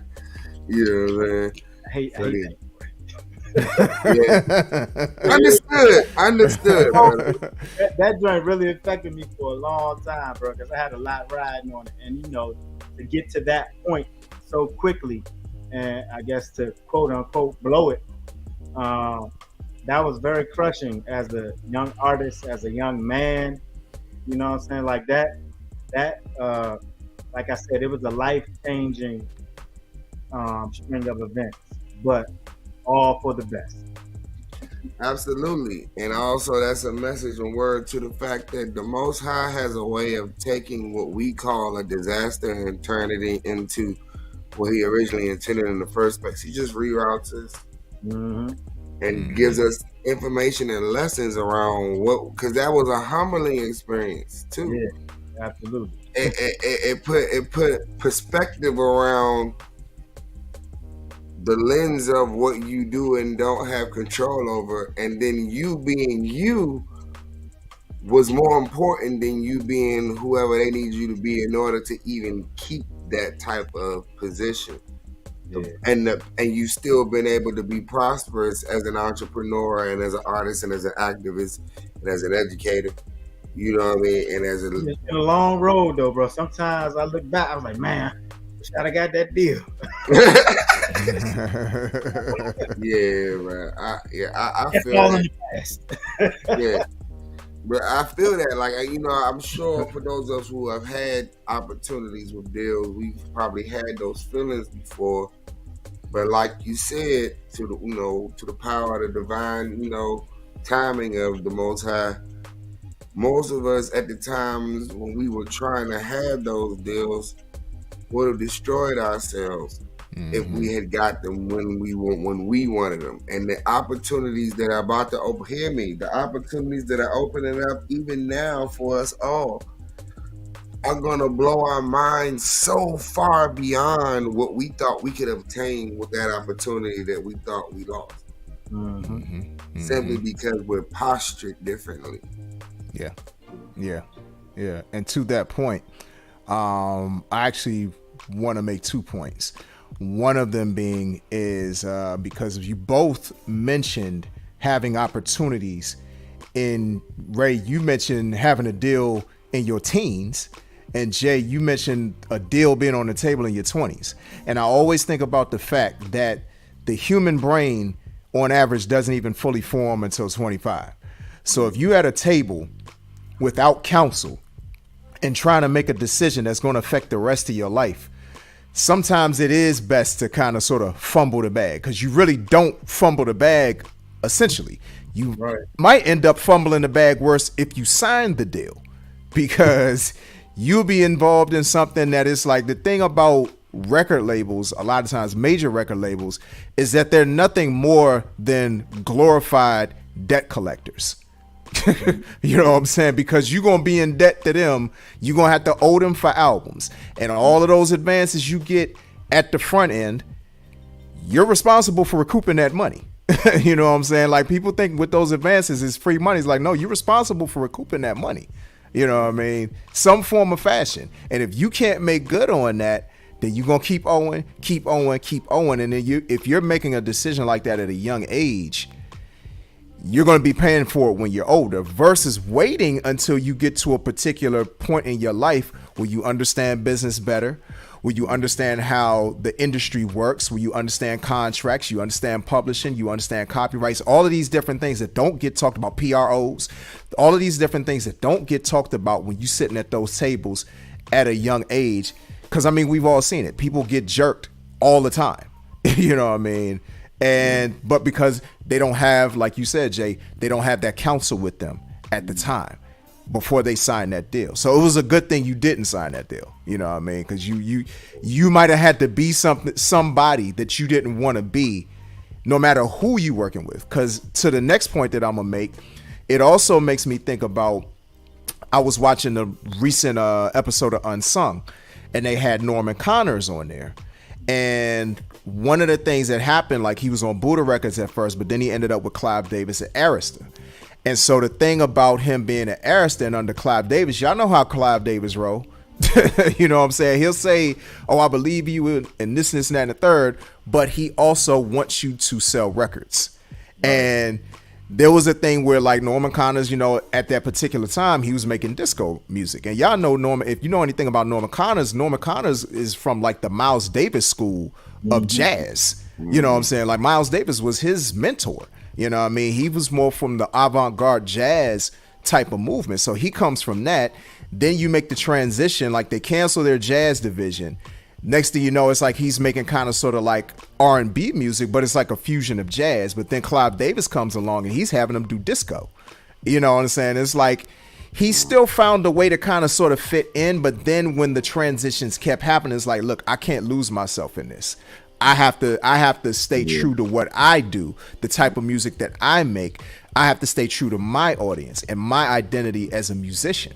You know what I'm saying? And it goes to the heart of what you said, Jay, in terms of being yourself.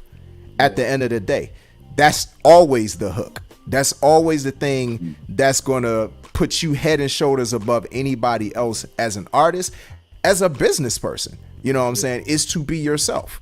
You know, so I just think that lean this into your niche. Yeah. right, exactly. So I just think that this has been just a great conversation. You know, like OG the Queen and like Lori Love been saying in the comments, has been plenty of gems, lots of information, and you know, I just feel like somebody is truly going to be blessed by this conversation. So you know, I'm speaking on behalf of my brother, but I'm also speaking on behalf of myself. We thank you so much for just everything that you brought to the table with this conversation. Yeah, Yes, appreciate that. But just to be clear, so I don't want no random stories to spawn off from this. So a deal wasn't on the table. I was basically negotiating my deal. Is where I blew it. So there wasn't a contract on the table yet. You know what I'm saying? So I was coming to the studio because he was interested in hearing new artists, and he was feeling what I had. So the reason I was there was that wasn't tied into me doing those other songs being outside of myself. The reason I was in the room, I was in the studio, is because they had my music that I was being me, my authentic stuff. Like this wasn't tied into the scenario of me doing those other songs trying to get on. So to your point, brother AJ, it's like, yeah, being myself is what got me in the room. Right. So when I was trying to step out of myself, that's what wasn't working. So what got me in the room was, you know, staying, you know, staying true to myself and not being swayed by what the industry was asking for, was looking for at the time. And, you know, from the brief time he was there, that's what Tim was feeling. You know, a lot of his notes, I like the sound, I like the things that I am conscious of, the frequency, the vibration, the sound, the feel of the music, you know, is what he was drawn to. And that's what I stand on even to this day.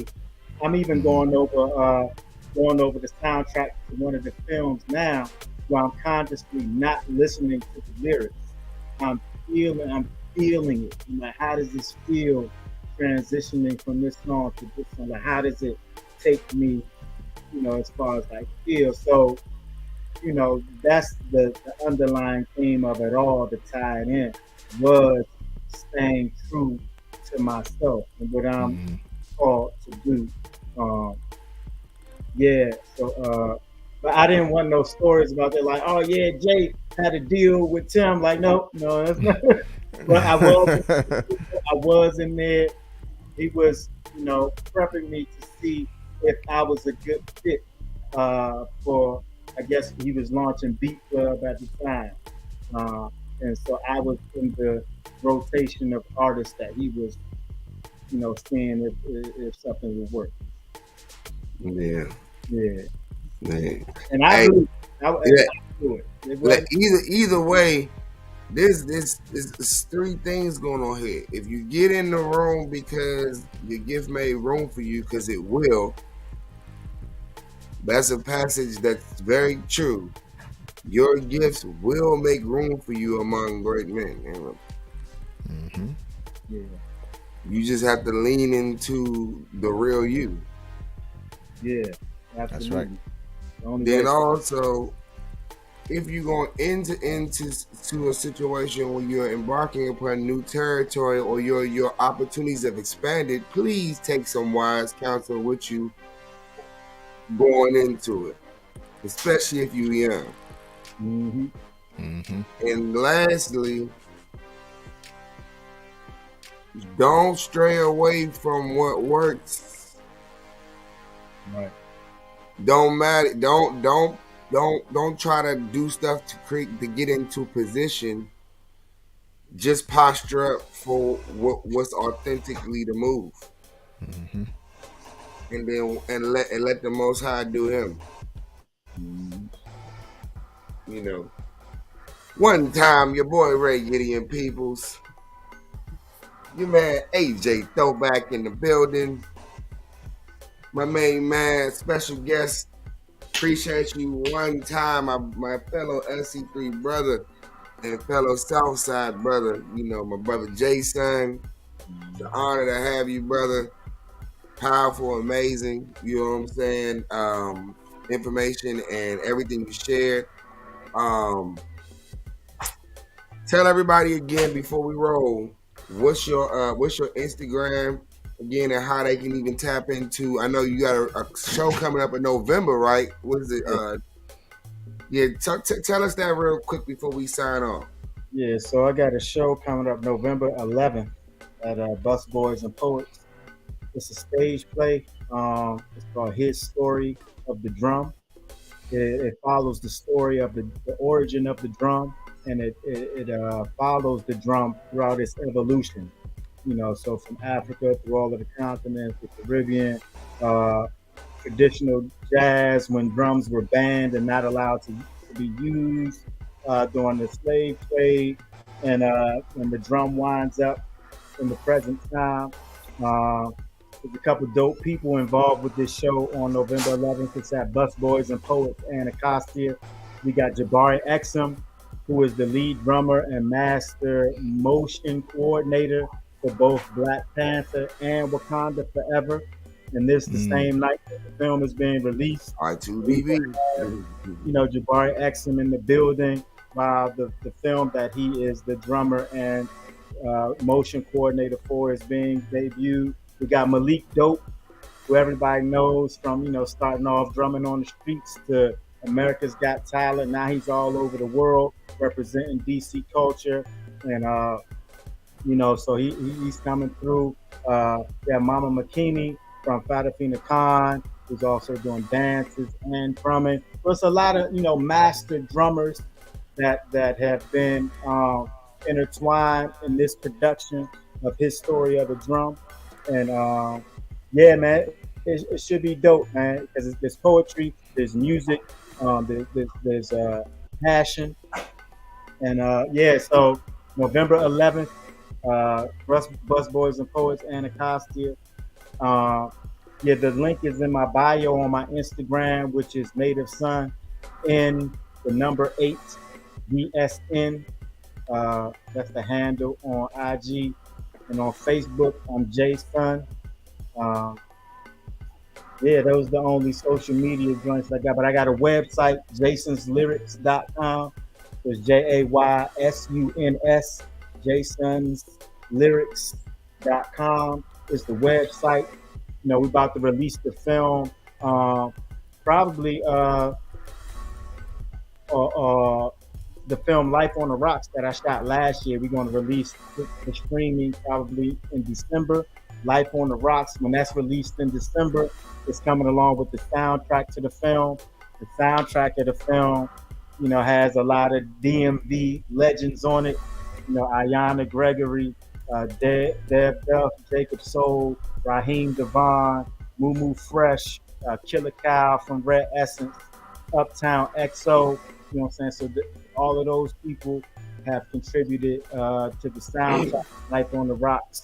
And then I just wrapped up my third film, The Art of Unemployment, which is going to be screened. We're just going to do a screening for it probably early next year in like January, maybe sooner in December. But so those are the things that are immediately on the table for me right now. But the most immediately on the table is the show His Story of the Drum, November 11th at Bus Boys and Poets. Which Bus Boys and Poets, just so we clear for people who are actually in the city. Anacostia. Anacostia, bet. Mm-hmm. Yeah. Bet. Awesome. Also, tell us real quick where we folk can get that the Nubian, merchandise. You know what I'm saying? NubianHuman.com. So it's spelled like this. It's backwards. There you go. Hey, NubianHuman.com. Even though we're closing the DC store, we still gonna be online. And if you still want to come get the actual physical vibe, we still gonna have the brick and mortar in Baltimore. So NubianHuman.com. Yep. Shout out to Be More Careful for allowing brother to operate in Baltimore with you know what I'm saying, with favor, you know. No doubt. Yeah. So yeah, once again, your boy Ray Gideon Peoplez, my main man AJ Throwback, special You. guest Day Son SC3 in the building one time. You know what I'm saying? Shout out to all my good people. Return to Black Broadway podcast. We back at y'all next Tuesday, 9:30. You know what I'm saying? We rolling and moving and shaking. Also, we still got that part 2, act 2 that we dropping of the Cypher Jam and the short film that we've been doing in 3 parts. Also, speaking of shout out to Jabari Exum is actually featured as one of the MCs on part 3. So yeah, man, the flavor that you love to savor. Return to Black Broadway podcast. We gone. All right, man. Peace.